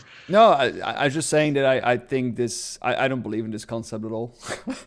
Like I think this is Magic Leap's flying whale that they're proposing. I don't see this being implemented. And second of all, I think it's already been done to an extent that I think is far more interesting, which is, for example, the Void. I think you have heat there that is being, from external kind of things, moving platforms, all that specific to a game experience. Because I don't see any of this what they're proposing working in like every game or something like that. This has to generically be very specific to a specific game. But you could develop it in a, like, if you're a dev, you could develop it, right? I mean, so why are you agreeing and disagreeing at the same time? I'm really confused by that. Like you're saying, I'm agreeing with that it's cool if it's done in a specialized environment, like what Jose is proposing. Is like, that location base, I understand, just like the Void. But bringing that to a commercial level, to that a consumer would be able to purchase this, or that game developers would have to implement this in their games to account for everyone's different environment. Hell no. No way. I don't believe it. You can't convince me that will work. No way. Right. If I turn a fan on somewhere in my house, that the curtain in that exact spot, no, I don't believe that. I don't believe it. People hardly trust Meta now. Like, do you think they're going to trust Meta to be like, hey, I want you to detect the temperature in my room and have access to all these, Z-Wave or whatever, automation stuff you have at your house? I don't think I want. And then the thing is, in experiences like the Void, for example, you don't need to do it like, oh, we need to track when an object like comes into the room, because you know what will happen. Right? You know when the platform goes down. You can program that. So, okay, then it's like accounting for other people entering the scenes. But even that, if they're wearing a headset, it's just a multiplayer experience. You can track them like that, and you can like more of them. You have We've even seen it with the experience that we did together with the person who was it, Dr. Crumbs or whatever. Oh yeah, Dr. Crumb, man. So that like was those fun. kind of acting kind of experiences, but then on the location base. But all that stuff is. Nothing of it is new, and the novel concept that they're proposing, in my opinion, is not something that is applicable. Yeah, it's fair. The thing is, it's highly dynamic. If you tried to implement it at platform level, we're many years off of that. I still think it's possible in the ultimate vision that Meta plans, which is I want to know what every object is in your house and have it tagged, identified, and that's the plan. They're trying to map, just like Google Maps did. They're trying to map all of your environments where you're operating with their headsets, which is kind of a scary thing if you think about what they can do with that information. But in the context of gamification, I could see that being a reality. But it would probably have to be something where you've got some AI smarts doing the manipulation. It isn't hard-coded. It would have to be dynamic, and it's no time soon. So I agree with you on that part, at least. Good. We've got some hype and flame and stuff kicking up in this podcast. Great. This is exactly what we want.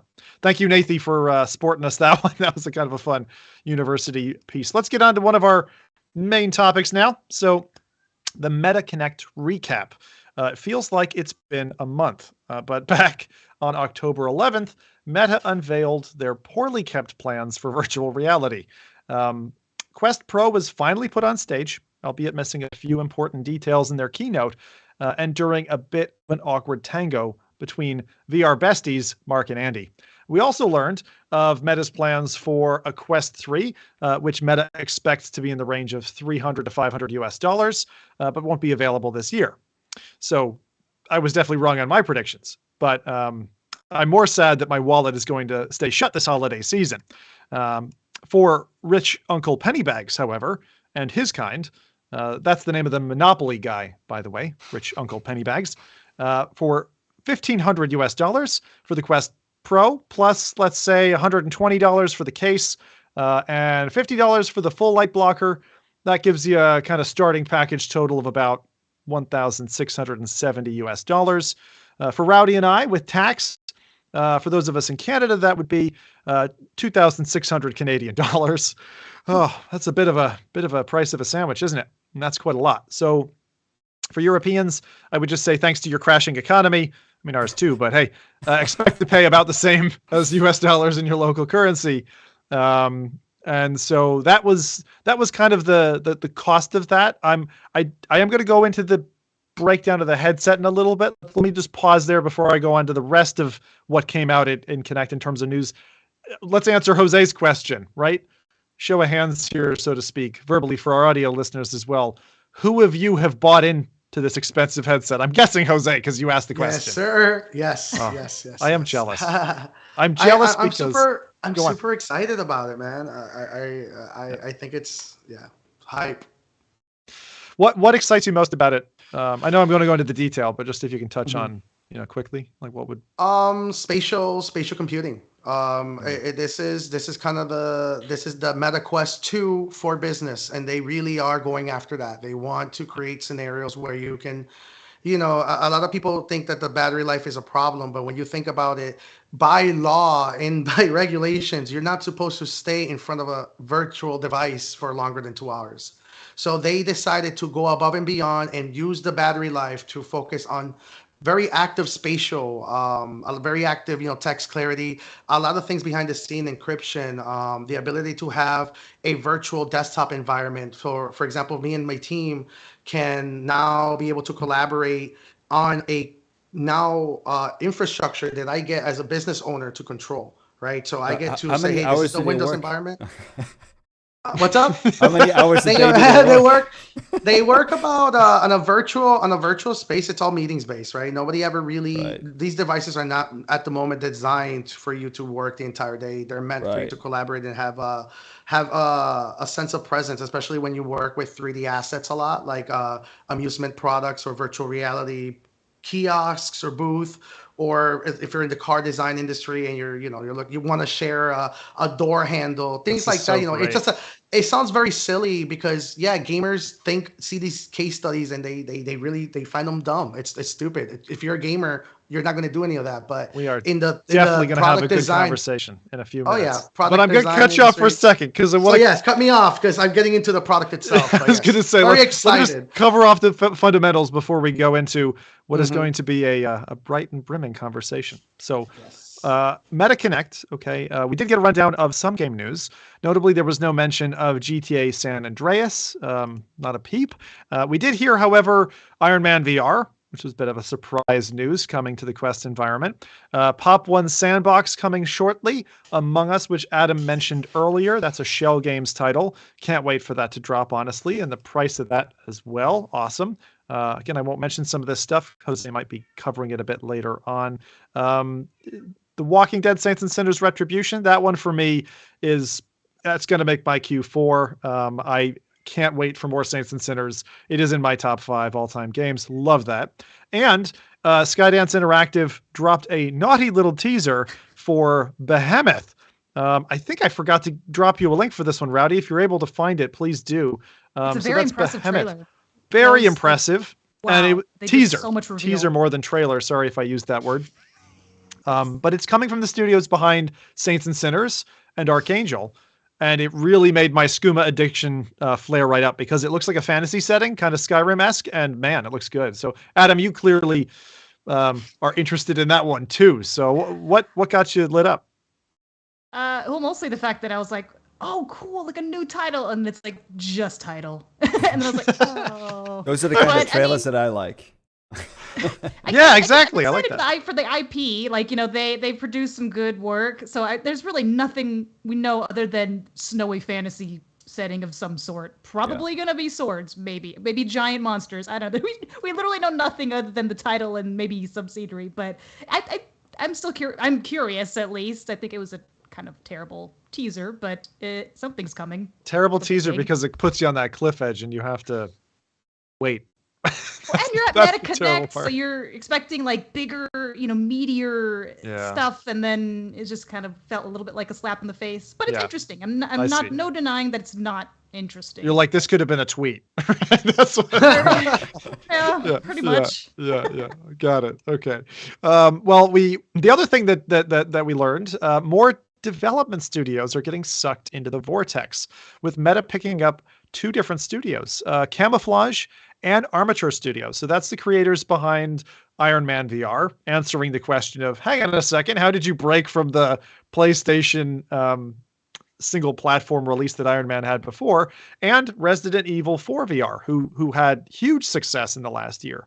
So, I mean, in my opinion, this is a very big deal, and I don't take this news lightly. I mean, they are snowballing development firms. They've taken on Beat Games and Sanzaru, I think, as well.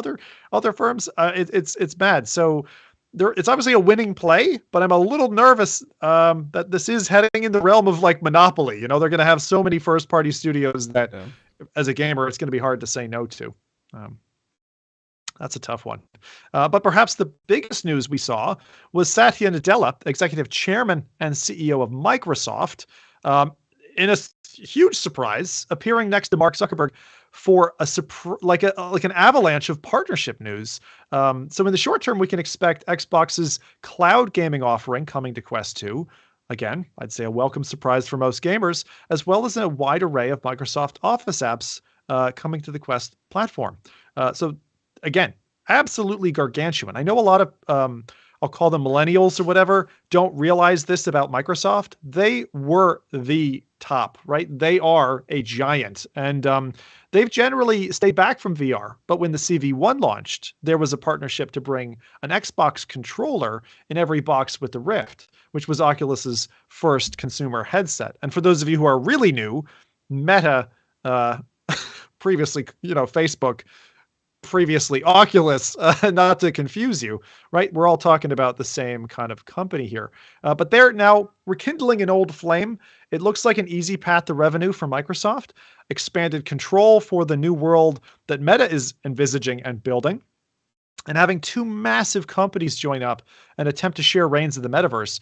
This is the biggest play I've seen in terms of corporations aligning to stake their claim in our modern day Wild West. And it's frankly dangerous because both of these companies are renowned for having to be pulled back by a leash, like regulators having to hold their hand and slap them every so often to say, no, you can't do that, and you got to treat consumers right and this and that. So we got to watch out, I think. How did you all react to the Microsoft news? It makes perfect sense. It makes perfect sense because if they want to make a business developer headset or a business-oriented headset, you can't do that nowadays without having Microsoft on board. Everything from Microsoft Power BI to the Office suite to Outlook to all of those kind of programs, they are core programs for so many businesses. Not having these on board, just forget about it. You can't do. I tend to not use those programs too much because I work in I'm a Linux guy. I work on that kind of platform. They don't have that stuff there. So, but I understand that for those programs to be developed and those programs to be made, you're first gonna have to have the big partner on board. So, and it's also it's much bigger and deeper than that, right? Because in order what it means to get certification by Microsoft, right? So there's something called PCI compliance, which is the ability to encrypt data that you're dealing with. If you're in the, let's say, hospital in the private sector and you're looking at a lot of information. Exactly.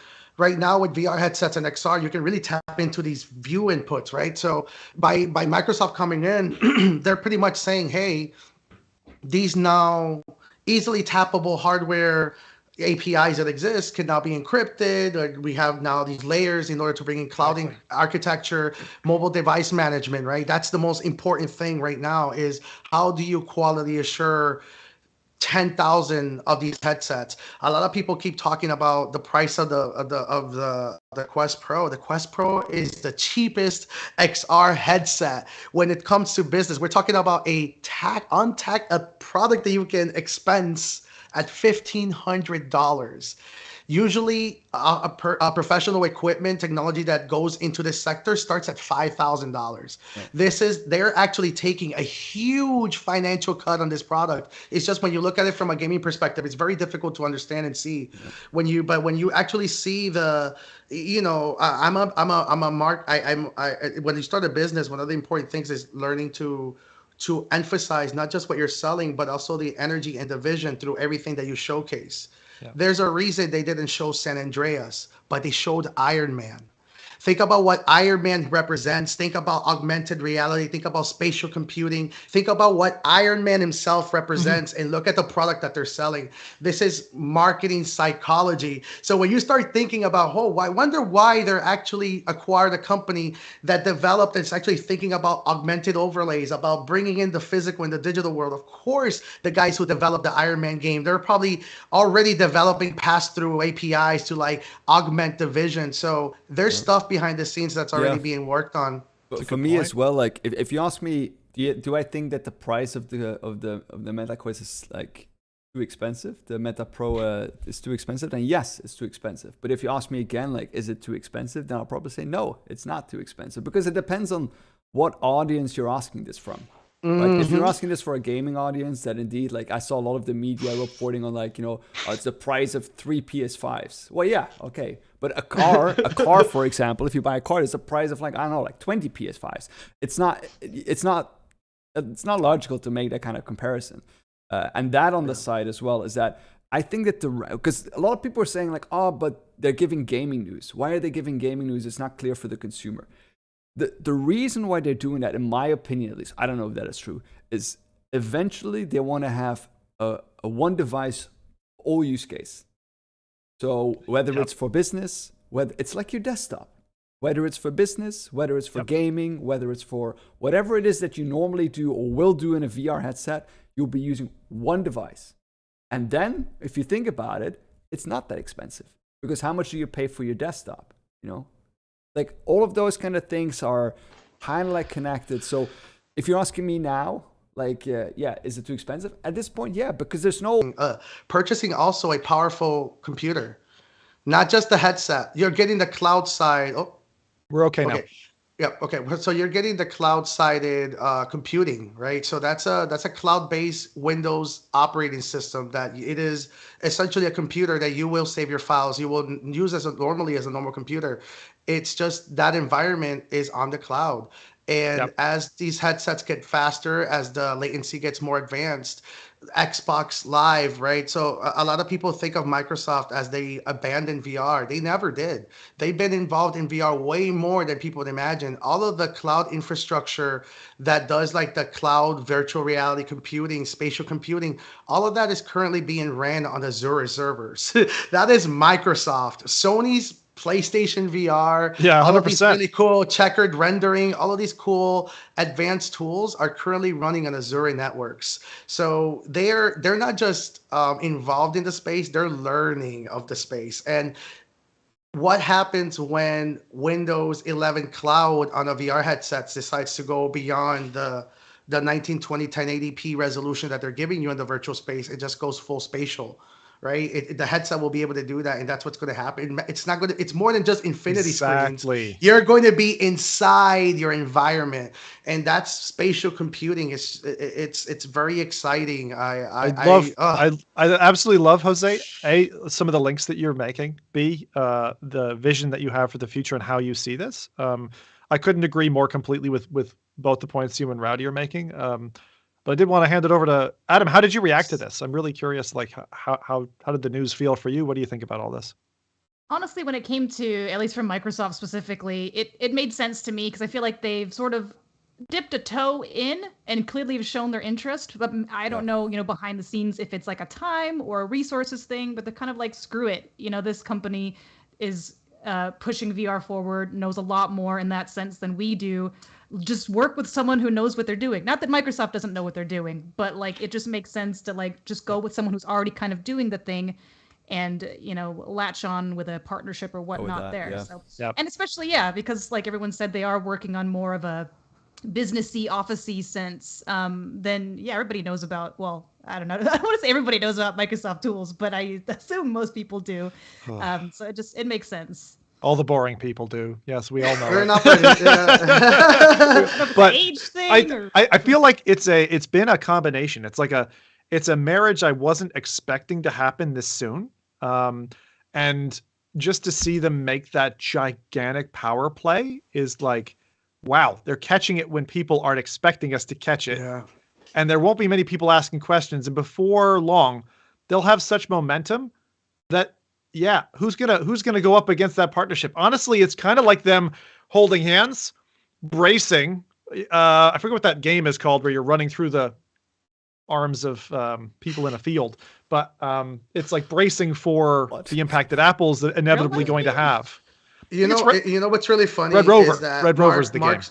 A lot of people don't realize this, especially because a lot of people love to hate Mark Zuckerberg. And Mark Zuckerberg, and it's going to be the hottest take that I'm going to say. It's going to piss a lot of people off, but Mark Zuckerberg's vision of VR is 100% exactly what Gabe Newell's vision for VR is. And in fact, Mark is focused on that goal a lot better than Gabe ever was, and Steam. And I love the Valve Index. I love what they're doing with VR. But Mark is actually executing on the vision of spatial computing. So when it comes to virtual reality, man, I love. Listen, Gabe, I love you. I'm sorry, but he's on a flight from New Zealand now. Oh man, I don't know where he is now. But it's a lot of people don't want to accept that. It's a very difficult thing to swallow because Mark, people love hating Mark, but at the end, especially what they do in Microsoft. It's not. Microsoft is an operating system company. They're not really into hardware. They're into integrating the best of the hardware that already exists and bringing their platform in order to enhance it. That's what they do. So the fact that they saw Mark's vision so early and they said, "Oh, we're tapping into this now," it is absolutely crazy. They have HoloLens. They have They have a lot of hardware that they've been trying to develop to get this to happen. And the fact that they said, "Oh, this is it." Of course. Oh man, it's a lot. Well, on paper, and this is why I led with this comment. On paper, the opportunity for them to absolutely go to the bank with this integration. Just if I talk about the Office 365 suite, along with any what I'll call the new laptop style headset for a home worker, for someone who's trying to be productive, they're going to make a fortune. There's no competition. There's no competition in that space at all. Especially because they have legs now, right, Zim? Yes, and now we have. Thank you for going on to the next piece here now. So legs. Also in MetaConnect, we got AI model driven legs coming. Apparently, what was shown on stream was actually mocapped and not from an actual model. That's the horrible thing, right? That's so much. They're trying to paint the vision, right? Paint the vision, so show them the mocap. So I wish they would have. AI generated. What did you say? AI generated movement. AI model driven legs. So what the way the technology will work, I mean, probably not as smoothly as seen in the mocap scene where Mark is dancing about with the other lady across the stage from him, is that your cameras are going to be able to see and use that interpolation from your actual positions with enough information, even with obstruction of imagery, to reconstruct yourself in the virtual form. The problem has been in the past, as quoted by Mark, was that there were limits in terms of what they could do. And if your leg is even 10 degrees off, people go, that's not my leg. That's not where my arm is. Exactly. And so you can understand why they've held off. But I feel like a lot of people, again, are looking at this like it's a toggle. It's like, just give us legs. Just give us legs. But if we just gave you legs, and this is the thing where I'll stand on their side for a moment. That experience, I've been there before. You get poor inverse kinematics or whatever, it doesn't feel right. It doesn't feel right at all. So waiting for it, I don't mind being Rayman up till that point. I'm excited it's coming. I've loved the hand tracking components that they've been building up over the years. I'm glad we're getting legs. Hey, we're glad enough we put it in the thumbnail. So there you go. Wasn't it that everyone else is going to get legs? So you're not going to be able to see your own legs, but you'll be able to see others' legs, kind of like everyone else's legs, or what it would expect the legs would look like. So I guess that would maybe make sense. So everyone else around you looks kind of more realistic, but if you look down, you won't get that weirdness of like, what is going on down there? What is going on down there? I just can't wait for like some kind of yoga group to go in there and like, screw everyone's algorithm up, like be like, where are these legs going? Oh man! Oh, we've seen that every time someone takes the VR headset off and the arms and the legs do that funky dance where you're melting into the floor and then coming back up. We've got to do something about that. But anyway, in a similar vein, we got codec avatars got shown off in Abrash, who I always love hearing from, spoke about the importance of face tracking, nonverbal cues, and richer human dialogue supported by this new technology, which honestly is further along than I was expecting. I mean, we've seen some pretty cool stuff, and even though they set a machine to, crunch away at the data, even in the Lightform model, wow, it's looking very tantalizing, the amount of facial detail they're getting out, and when they're using that on a skeleton that's reconstructed through the facial tracking, it looks fantastic. We're almost past the uncanny valley now, which is very exciting. Almost. I like that you say that, because when I look at it, I still go a little bit like, ugh. Yeah, it's like a little off about it. You can't really tell what it is, but it is, it's huge pretty strides. Uncanny, right? And I feel bad because, like, I think Mark Zuckerberg's he's a smart man, but this is more of a personal thing. He just has a really punchable face to me. But that's a me problem. Really not a him problem. Maybe that's why. I don't know. What is it with that poor man? Oh, man. I always wonder, it's a me problem. It's not a him problem. I do wonder what he thinks about that, because he really it's like such a common thing. Like, people really do. You're not the only one that has that visceral reaction to Mark, and it's There's just other like people that I like that I feel like also have punchable faces, and it's not their fault. That's my weird perception of them.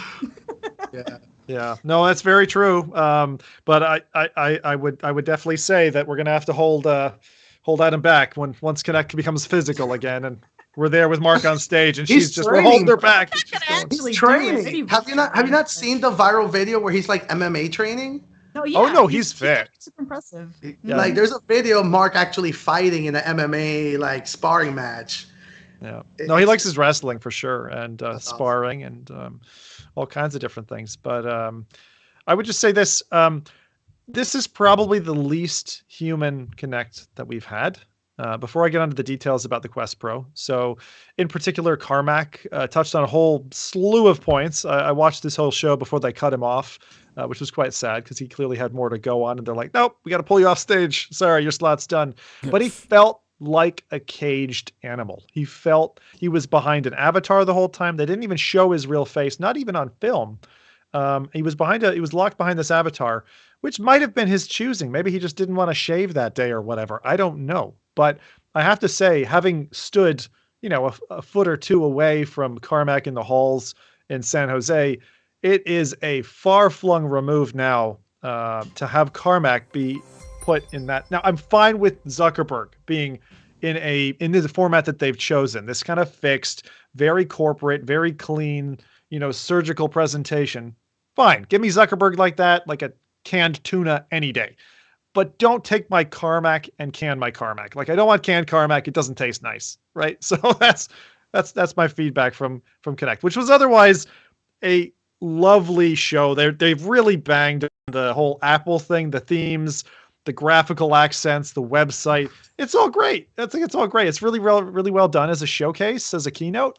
I always watch Apple showcases for the same thing. I don't care a damn about the products, but I just like seeing how like top end video production is done and how they do those unveilings, how they excite people.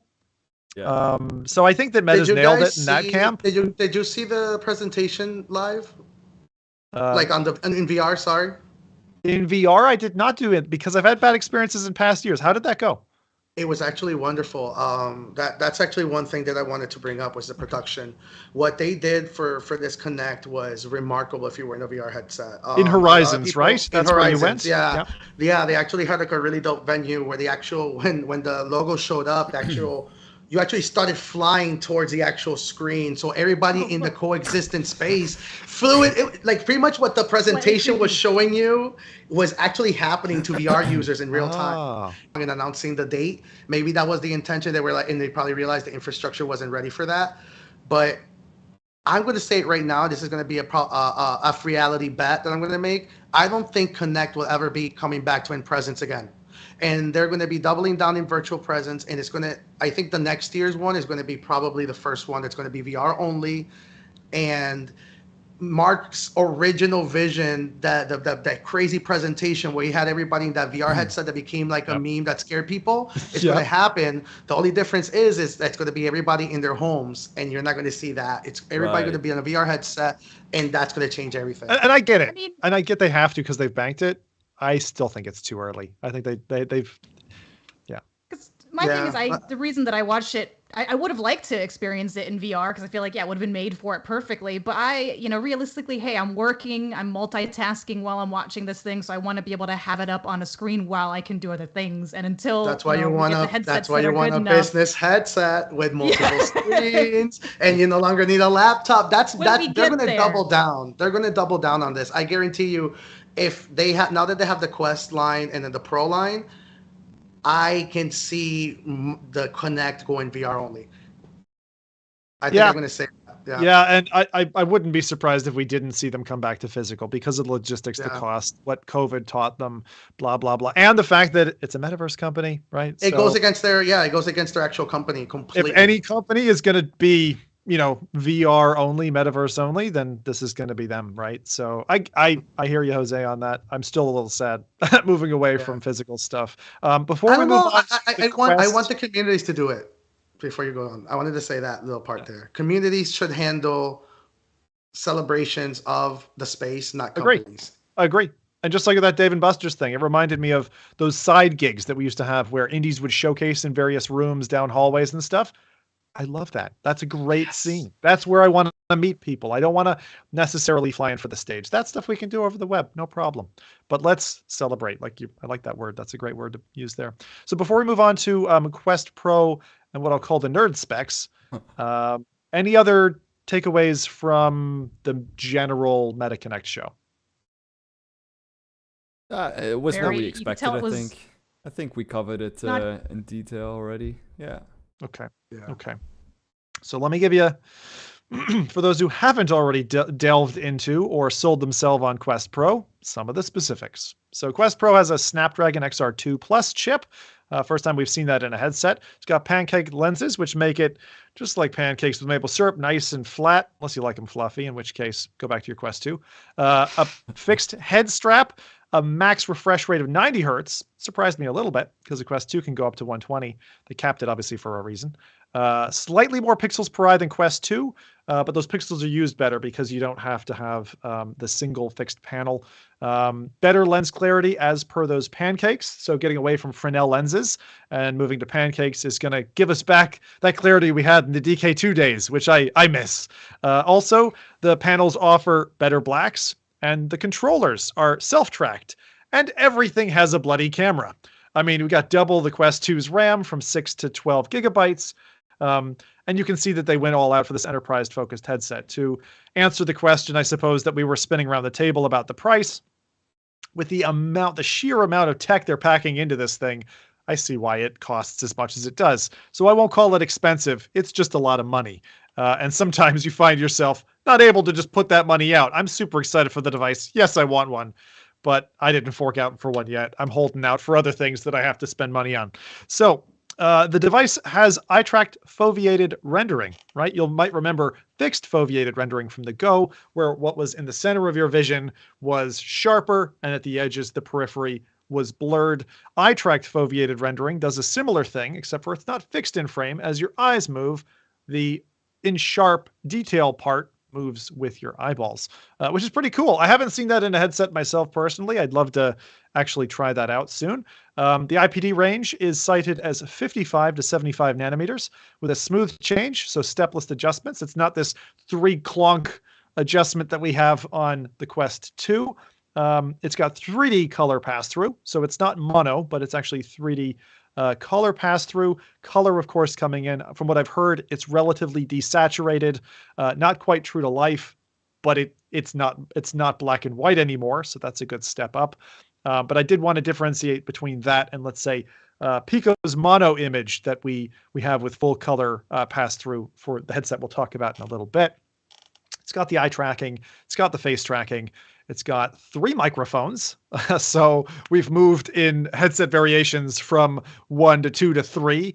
So it's got Quest 2 has 2 microphones to help with stereo noise canceling. This one has 3 now. Also, obviously, it's going to be able to monitor your environment a bit better as well. It's got Wi-Fi 6E capability and an antenna that will allow for twice the throughput bandwidth. Now, why would you care about that if you do a lot of PC VR streaming, which it's likely you're going to be doing with a headset like this? Then you would want that for throughput and better detail, again, in the scenes that you got, fewer artifacts from introduced by wireless. The controllers themselves, they're not really just controllers anymore. Most controllers in our current modern day systems are quite dumb. These are essentially their own operable, independent, electronic device with its own little brain in there. So it's got 3 cameras each for each controller, an onboard chip. So it's basically a computing device. They've also got 3 motor haptics for improved tactile feedback. That I just can't wait to get my hands on that. I need to feel how good that is. Might sell me on them. Also, for the artists, designers, etc. out there, those who we spoke about last time about workrooms, there is a stylus nub that's like an add-on that you punch into the bottom of the tracked controller and can use that for drawing applications. Quite a nifty application. Another, like, one of the surprises at the event that I could have never forecast. I was really surprised at that one. I think it's quite smart, especially given who they're marketing the headset to. The Pro controllers will be available for purchase independently, independent of and backwards compatible with Quest 2. So if you want to upgrade your experience, you can get a controller that is on par with the cost of your headset. So that's kind of interesting. The charging dock that comes in the box, we saw this all leaked before. As I said, this is like the worst kept secret. And that allows also for something Carmack went into, which I liked a lot. He talked about functions where you would, for example, tell your Quest 2 to snag all the updates before then powering off, right, to get charged when you connect it to a wall. So this charging dock also allows you to do seamless updates while it's charging. And that could be firmware or software, where while it's charging, it's pulling down those updates. But just mind the battery life, which I know Jose cited a little bit earlier. The headset itself is 1 to 2 hours runtime. The controllers, which have internal batteries that are not replaceable, are up to 8 hours each. Since the original unveiling, and now that's actually posted on Meta's store on the tech page. So very glad that they made that change. It was a bit weird that they launched without that being cited up there. And if you're looking for more, can I ask a quick question? More importantly, like, I understand the 2-hour battery limit, but like, how fast does the battery charge? Have they released any specs on that? Because I think the 2-hour frame is. Go ahead. Sorry. I've been told it's normal speed charging. It's not fast charging. So you'll 2 hours down and roughly 2 hours up to charge it full again. Okay. But you're right. That matters. Fast charging that sounds matters. scary though. Fast charging. I was thinking about that too at first. But fast charging, do you really want like a hot battery like in the back of your head?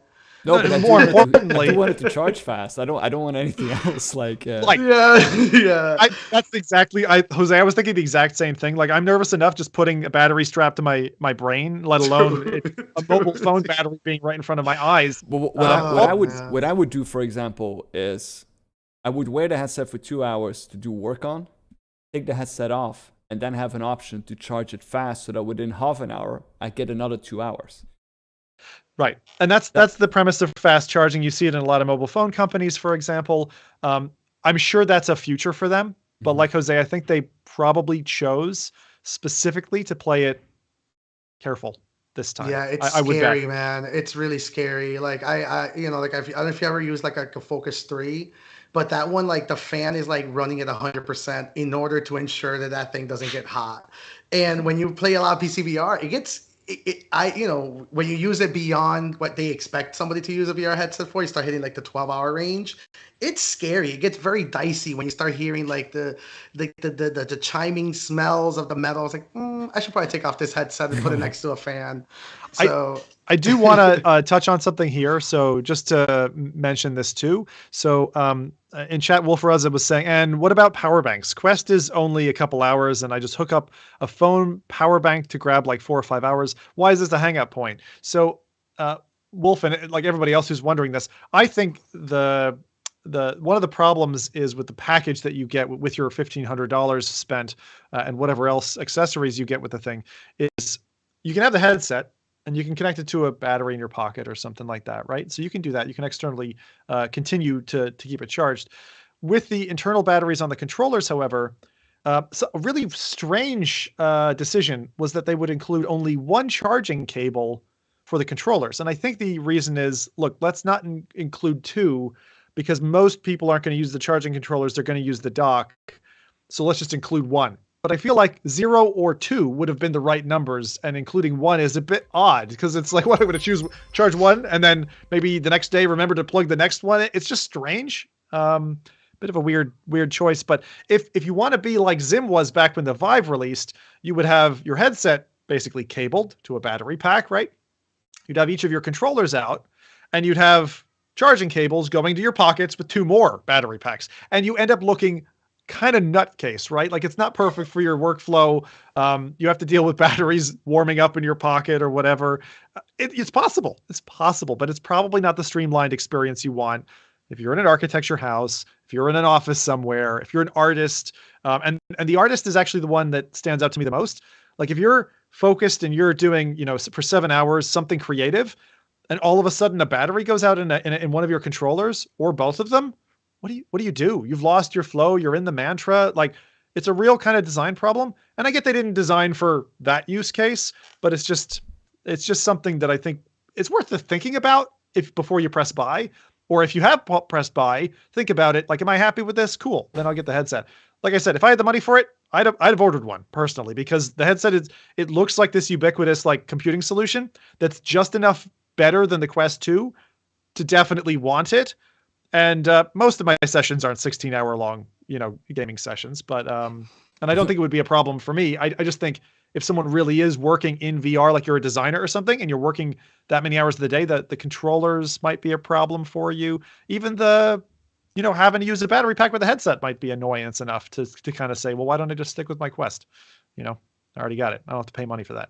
So, but if you're really keen on like detail now, and you're like, I'm thirsty for more Quest Pro information, I've personally been enjoying Eric Hartley's video series about Quest Pro demos. You can actually get hands-on with some of this stuff even now. He's got a great video called My First Experience with Quest Pro at the Meta Store, and he covers off the full introductory experience with the Meta employees at their pop-up location in California. That's now at about 16K views and rising, so if you're interested, go check that out. If you're in North America, a few clips of it as well on the stream. I can see. So, people have seen like a few of them as well, but for the full video, maybe check it out. He's been doing such great work and just like booking demo after demo, going to Best Buy, going to Walmart, going to the Meta Store, like, and then sharing it with us like very quickly after he's done it. I love seeing that. And so I just got to say thanks to Eric, because that's the kind of stuff that I remember, like when you were waiting for your DK2 or whatever to show up and you're just chewing on any content, any site of that, any information at all. If you're that kind of person, go check Eric's stuff out, Eric Hartley. And if you want to get hands-on with the equipment, Best Buy demos are available in certain selections. So phone up your local Best Buy, check out on the web, see if they've got a MetaQuest Pro in store today to be able to book and go try it out. I certainly will be searching our area. We had a question from Jeffrey as well, saying, won't the Quest 2 controllers work with the headset? Won't the Quest... I don't believe they will. I don't think they're forward compatible. No, I didn't think so either. From all the details that I saw. It is a different tracking mechanism, obviously. Yeah. Could they patch that in the future? You'd think they could, because it would be software layer from the lenses of the camera. The only problem there is they did reduce the footprint of cameras, although they've gone up in the number of cameras. What those cameras were doing in the Quest 2 design was they were tracking not only your position, but also the controllers. And that was a mandatory thing. And they were able to slim down the use and change the position on the headset. So you might end up with, like, I don't know, patchy occlusion problems if you were to have a software toggle for it. But I think that the answer was no for the moment. The other places that I've been looking that I think have done really great coverage for Quest Pro, just to be aware, Norm from Tested did a really long video on that, and I thought they always very kind of deadpan, kind of go through all the questions that you'd be wanting to ask, and also more recently on a variety of pieces of hardware, and from the Reddit forums of old Heaney555.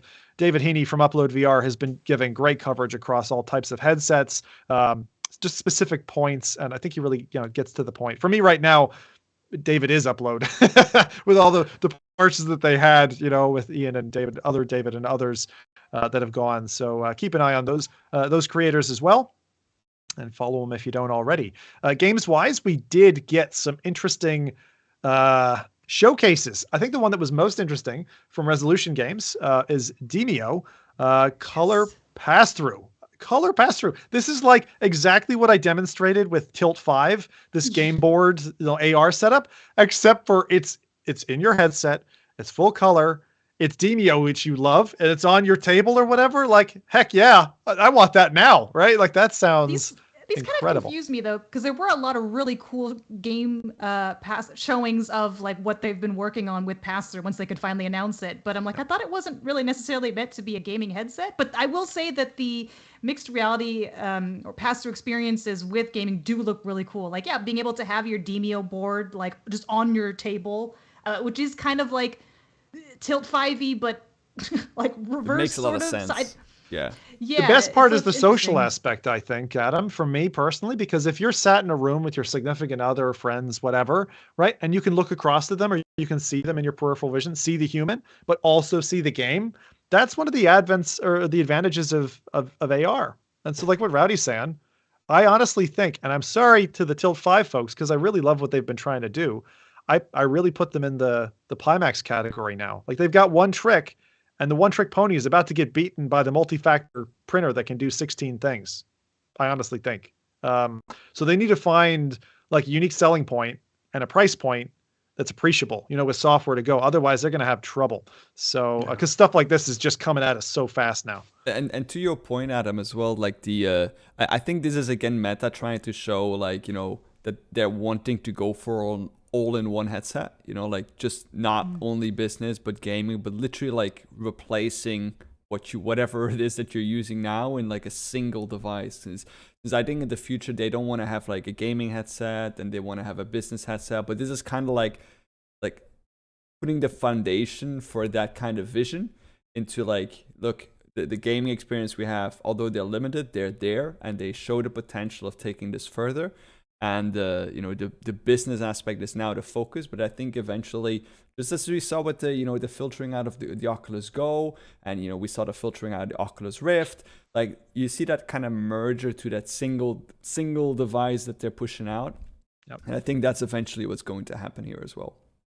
That makes sense. That's also probably why they showed, they had the Beat Saber also featured during Oculus Connect, which I thought was really interesting. But yeah, well, let's get there already. I want something that I could do everything from. Like, to be fair, also is that the Quest Pro is a gaming device for content creators. You know what I mean? Because if you're in the content creation industry, if you're doing this professionally and if you're going to showcase a lot of games that are going to be showcasing mixed reality, it will make a lot of sense to showcase these games with full color pass-through instead of showing the game unless you do something clever. There's one release that's doing some mixed reality stuff that I'm going to talk about after. Yep. But they did a trailer about what they're doing, and unfortunately, as cool as the concept is, it made me realize, I was like, oh man, like the black and white grayscale pass through isn't great for content creation. It's a great idea, but the Pro is going to allow the content creators to do a lot of mixed reality stuff. Yep. I agree. Like, I agree with you. It doesn't feel right. Like when you see the black and white, it's like this weird halfway to where you want to be. It's like if all of a sudden FReality just started producing black and white content, and you're like, I kind of need the color. It's extra layer of information. Especially I'm missing something here. You can't reproduce the feeling on a flat screen. So someone watching a black and white flat screen pass-through experience is just like, this looks old. Like, it looks like it's going backwards in time. Exactly. Like, it might be fun. Exactly. It might be fun, like on a Quest 2, like to play it, but to see it, to enjoy it, it has to be in color pass-through. So that's kind of like how I see it. I think the Quest Pro is really a professional device, including professional gaming, including the gaming content that you're going to be showcasing to others. That's what they meant with showing Beat Saber in with this style. Because you know that I guarantee you, once the Quest Pro goes live and everybody's getting it, you're going to see a bunch of Beat Saber content creators doing like, oh, Beat Saber in the middle of a grocery store, Beat Saber here and there, and that's another challenge. That's another trick and all that kind of stuff. We also saw a couple of other games. So games-wise, it was Demio Color Pass-Through, also Spatial Ops, which looks a lot like a game that we featured on the podcast a few episodes back, where you've got basically corridor first-person shooter obstacles in what looks to be, I'll call it warehouse scale VR. And there were loads of questions pushed back to the developer saying, hey, are those objects fixed? Are they kind of reactive? Like, how is this being generated? How is it being mapped and stored? And they're like, well, still early days, right? We're not giving any information about this. But this is the kind of stuff that's coming. And I like what Jose's saying. Developers are starting to kind of toy with this. Obviously, some of them have had access for some time. This is how far they've gotten, and they're still on that road. And it's really interesting to see it. So one of the things for people who are gamers and looking at this headset and saying, does my Quest 2 now still have parity? Want it, like, is now the right time? Slimeball was another one. It actually replaces my workflow. Yeah, and I'm kind of there with Rowdy on this. Slimeball was one other one. It's like a 1v1. And for, I don't know, let's see, 6,000 Canadian dollars, you and your wife can get together across a table and play a ping pong with space alien goop monsters. Sounds like a regular Saturday to me. Dreams do come true. So I don't know. I mean, like, I feel like right now, you can't really laugh at the content that's there. You have to appreciate kind of like, okay, devs have been toying with it, trying to see what works and what doesn't work. It's all still very nascent, right? This kind of AR, VR, mixed layer gaming. How is that going to be appreciated by gamers? How's it going to be experienced? I'm really curious. Fun they're having in the trailers, like they're having so much fun. So much fun. I wonder how much they were paid. Yeah, it's a lot of fun money. A lot of fun money. They're happy because of the paycheck. I know. We'll see what comes. Right? I mean, there could be some cool games. Honestly, out of the stack of what we've seen, Demio is the one that stands out to me. But I think there will be plenty of applications that really do challenge this. For example, why couldn't you get a board game simulator? I can't remember, tabletop simulator, for example, mapped in that space through full color pass-through on a given table, and then have items, objects, cards, whatever, floating in spatial environment in front of you. That kind of thing seems like not a very difficult lift from the tech stack that's available in the headset. So that's Quest Pro anyway. As I said, very, very looking forward to Jose getting his head into this one, even though I know I won't for some time. I'm going to be looking at Best Buys locally, seeing if I can get along for a demo. Maybe you'll get a chance, Adam, when you're at the event out in early November. Maybe. Try to start hoarding some gift cards. Maybe a bit one day.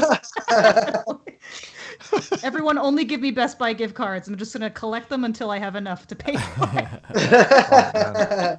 It's like a whole new kind of Twitch stream. That is, you could forget bits. Only in Best Buy gift cards. Just Best Buy gift cards. Totally not scammy, I swear. Not at all.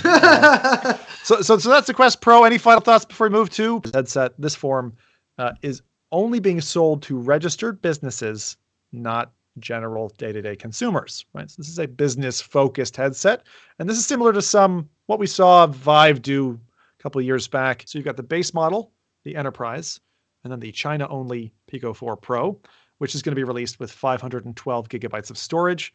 The normal model has 256 gigabytes. Just to compare with the cheaper Pico 4 that a lot of people are picking up, as they're like, I got to buy something this year. Where can I put my money? And so they're jumping at Pico 4, which, to be honest, offers some boosts above Quest 2, and it has some drawbacks. So it feels like a bit of a no gain situation there. But if you really want to get into something new environment, new headset, get to love it all again, then Pico 4 is probably a good one for you. Just to remind on cost here. So for the base model, 128 gigabytes, it's €430, and it's €500 for a 256 gigabyte model. And thankfully, because a euro and dollar are almost the same value, I'll let you do the math. Thank you, crumbling macroeconomic environment. That's the Pico 4 Enterprise. So anyone here tried it, bought it, buying it, anything?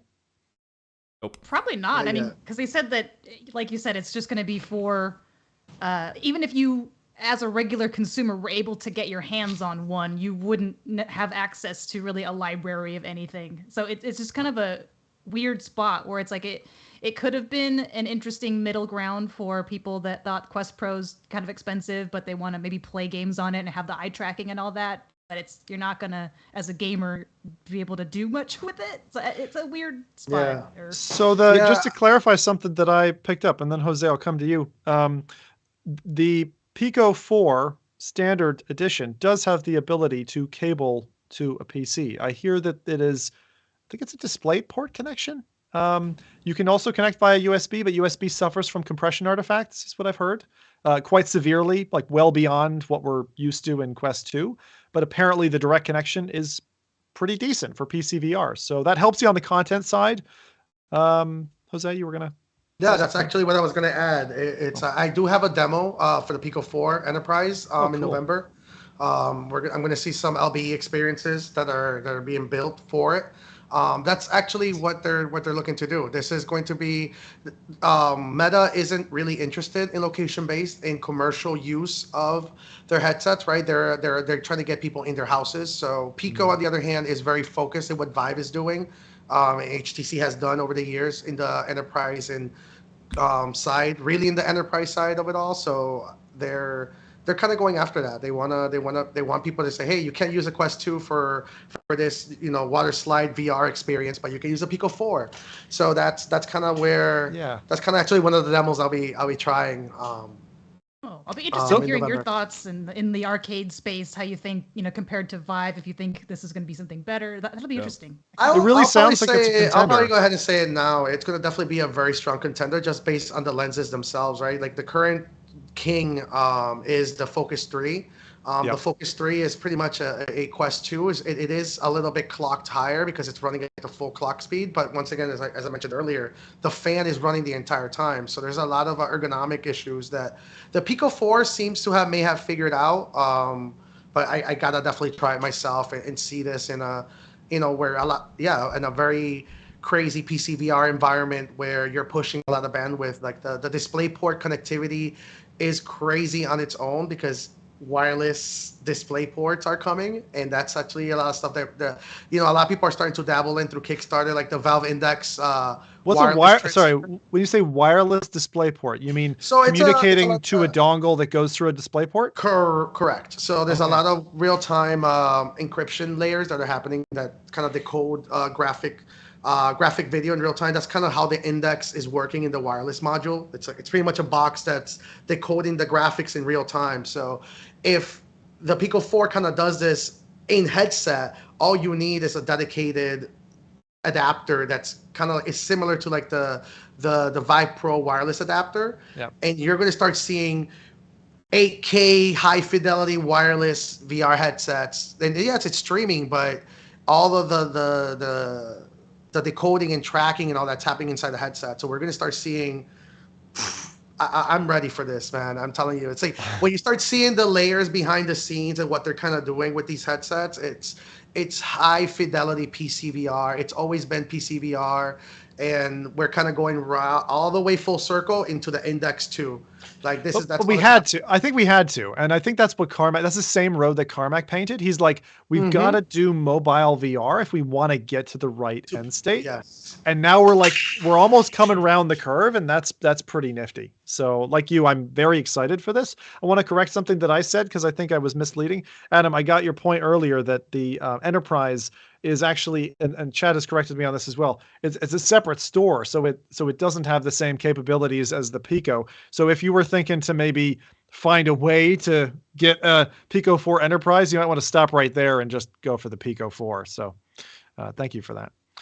Right. All right. So that is it for our main news, and we can finally get to the releases spot. Now that all those tech specs fired up your inner nerd and you've hungered for some new experiences, then this is what the next part is all about.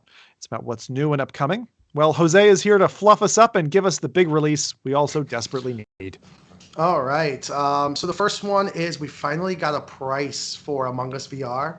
On November 10th, the release date for Among Us VR looks like it's going to be $9.99 USD. That's about £9 for the international homies.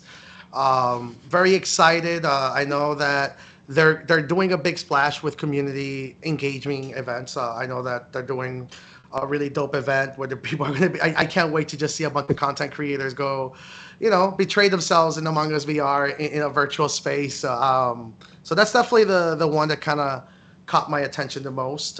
Number 2 on my list is I Expect You to Die Home Sweet Home. It's a mixed reality undercover mini missions. It launches on October 25th and it's free. There's a Steam VR link already available for it. I think it's a Quest 2. It looks like they're finally starting to dabble and showcase what the Quest Pro is going to really be able to do. And what made me unfortunately really bummed out was the trailer, right? It looks horrible on a flat screen. Yeah. Right? Well, not horrible, but like it's heartbreaking. Is this something wrong with my internet here again? Like, what's going on here? Why is it so? Not sure. Oh no. No. He was saying that it looks poorly. Yeah. So he was saying, is my internet down? Yeah, it truly is. It doesn't look so good. It's not great, but I understand why they did that. It's because they want Quest 2 users to not think this is a Quest Pro exclusive title. And once again, nobody's going to play this and make content creation in pass-through. They're going to probably want to use a Quest Pro to do this. And it just goes to show that the technology's there. We just now need pass-through. And all of the content creation is going to be done showing mixed reality is going to be the best sales tool for the Quest 3. I'm now more confident. I don't know. I think the Quest 3 might not. A lot of people keep saying the Quest 3 is going to be a Connect product. I'm going to go ahead and say it's not.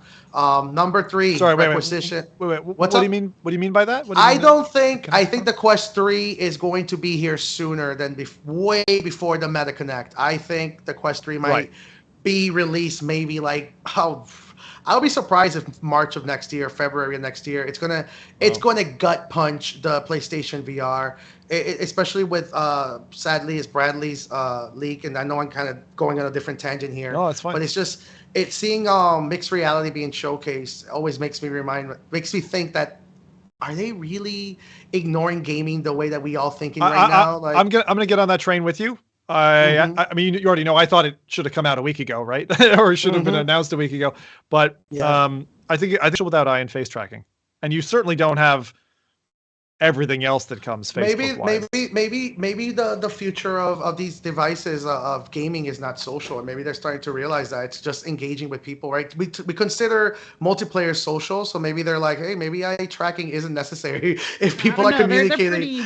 They're pretty hardcore going with the social experience thing, though. Yeah. So I don't know. But gamers decide, right? And I think that I haven't seen one compelling game that eye tracking is like, oh wow, this is important for us. Oh, absolutely. I agree with you that when it comes to the gamer saying, what do they care about? They just care about the price. So strip the shit out. It's the same thing they did with the head strap, right? They just made the head strap as kind of as simple as possible, as low cost as possible. You want to upgrade? Go ahead. I love the modular nature of the Quest. I know for a lot of people, they're like, but it cost me $600 for a Quest that should have cost me $300. Yeah, but that's because it fits your use case. But if you're stay-at-home soccer mom who all she does is sit on the couch after a busy day to play Puzzling Places and chill out after the kids have, been tornadoing around the house, the device is perfectly priced for you, right? So exactly. I think they should continue that with the next headset. I think that's a smart play. Like keep it as cheap as possible, as bare bones as possible, similar to what the Oculus Go had done, and just, sell tons of them. Exactly. That's fine. Yeah. I love it. Going up in number 3, Requisition VR, early access, just released. Looks like it's 19.99 USD, about 18 pounds. Yeah, so Requisition VR. Oh, dude, it's That's a fun one. oh man, I don't even know how do you. You both have played it? I Yes, played a little well, bit. not together, but like in No, my yeah. experience with it, something that's interesting about it is you can literally take any 2 or 3 objects you find together and just tape them together. It doesn't matter if they don't make sense or they're very functional. Like I took a plunger and duct taped that to toilet paper, and I was like, "Yay, I made something awesome!" But the mechanics of it are interesting. So you kind of have well, there's different modes. I mostly did the story mode because I'm a very more co-op person. But you have some objectives that you can complete before the wave starts, like build some traps, fuel this bus. Or find the battery for the whatever. But then while you're doing that, you can also kind of prepare. You can nail the doors and windows. You can make your crazy contraptions. It's very, I don't want to say controlled sandboxy because that sounds weird, but you can just tape whatever you want together and make. They do have some like recommended builds. Like you can take a a leaf blower and like a blowtorch, and you put those together, you kind of make like a makeshift flamethrower. So they have some like recommended builds, but otherwise, like or the tape. Do you find recipes, or are like how No, are you well- guided at all, or is it all just completely like Just open-ended? grab it and put it together. Okay. they allow you probably- to experiment. It's super cool. So it's the best way to compare it is it's Left 4 Dead VR, right? A lot of people have tried to go after that, but the VR part is always forgotten, right? So when you think of Left 4 Dead VR, you think of 4-player cooperative, zombie horde game. Yeah. But no, it's they went above and made it a virtual reality game, right? So now you can actually walk around, you can grab objects, you can experiment. They have builds that they recommend you, but you can actually experiment, like the basketball with duct tape and knives, and you can make like a bouncing projectile that's bouncing off the walls and killing every zombie it hits. You could So put stuff in a toaster and shoot that out at zombies or your friends. It doesn't matter. yeah. It sounds It's a a bit mad. very- Yeah. It A is. question though, like the game itself, is it survive the wave, prepare for the next wave, survive the next wave? Like what's the life cycle of the So game? there's currently, I believe, 3 co-op modes. I think one of them is like horde mode, one is survival mode, and there's one where you go from base to base, kind of like Left 4 Dead style. It looks like they have a lot of plans down the road. They're trying to add as many multiple play styles for cooperative experiences. There's Okay. like kind of a story. So before each, in that particular mode, before you start each round, there's kind of like a comic book showing with voice acting. But it's one of those things I found that was extremely ignorable. Like you just want to duct tape things together. The story was definitely not a big selling point in this one, I think. Got it. Yeah, that's cool. All right, nice. I haven't had a chance to try that one yet. Requisition VR. So that's available now, or Available now Early on Steam. access. okay. Early access, yep. The next one is Half-Life VR mod that just released. It's a new mod. It's the Half-Life, not Half-Life 2. It's the original Half-Life. It's a really dope. It's pretty much the I forgot the name of it, like Black Mesa. Pretty Black much, where Mesa, yeah, the VR, soldiers and yeah. all So that? so they pretty much did that for VR, and they focused more on the original feeling of Half-Life, right? And they just injected VR, which made the game feel more like Half-Life than any of the other approaches to making Half-Life in VR. And all they had to do was make the game playable in VR and just make very slight changes to the environment. That goes to once again prove that these games don't really require to be rethought about, right? Because when games in the 3D space are being made, they're already being made with the intention of you feeling like you're walking through a corridor. So you don't have to make the corridor feel bigger in order for it to feel like it's a real one, right? So all you have to do is just add the VR injectors. And I also wanted to point out, I don't know if I did share the link for this. Okay, cool. But just the attention to detail when it comes to 6 degrees of depth weapons, right? This is something that a lot of people are starting to see a lot in when it comes to VR injector mods, which is revisiting textures, revisiting graphic assets that were created in these old games and bringing them back into virtual reality and to make them feel alive. I only played about 4 hours of the mod, but all they did in this VR mod was just literally they just touched up a few textures and they changed the voice acting and they put VR injectors. That's it. They didn't go like the Black Mesa route where they tried to add a lot of different variables to make the game feel more alive and more polished. And to be quite honest, I think this is the best VR Half-Life there is. And I played Black Mesa. I loved Black Mesa. I loved what they're doing with it, but it's a different game. Where this Half-Life VR mod feels like a real world with Half-Life. You know, they added female scientists, right? Something as simple as that. Yeah, dude, that's all they did. It's something as simple as adding female scientists and the weapons. I was like, oh man, this is what Half-Life VR should have been instead of, you know, going all crazy with the technology. So yeah, that's out now. It's on Steam. I highly recommend. Especially if you played the Black Mesa VR mod. I got some questions for you about this for sure. As an original, and I mean the original Half-Life 1 fan, big fan of that game.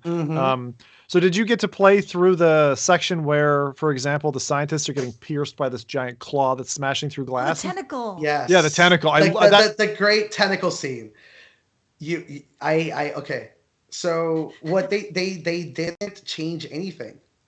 So what they didn't change actually anything in the core of the game itself. All they allow you is to be in control of Gordon the entire time. So you actually see that scene in real time. It's not a cut scene. It's not making you play somewhere. It's the original scenario happening in real time. So you can get killed if you want to, walk up to it and get stabbed when the scientist getting dragged out.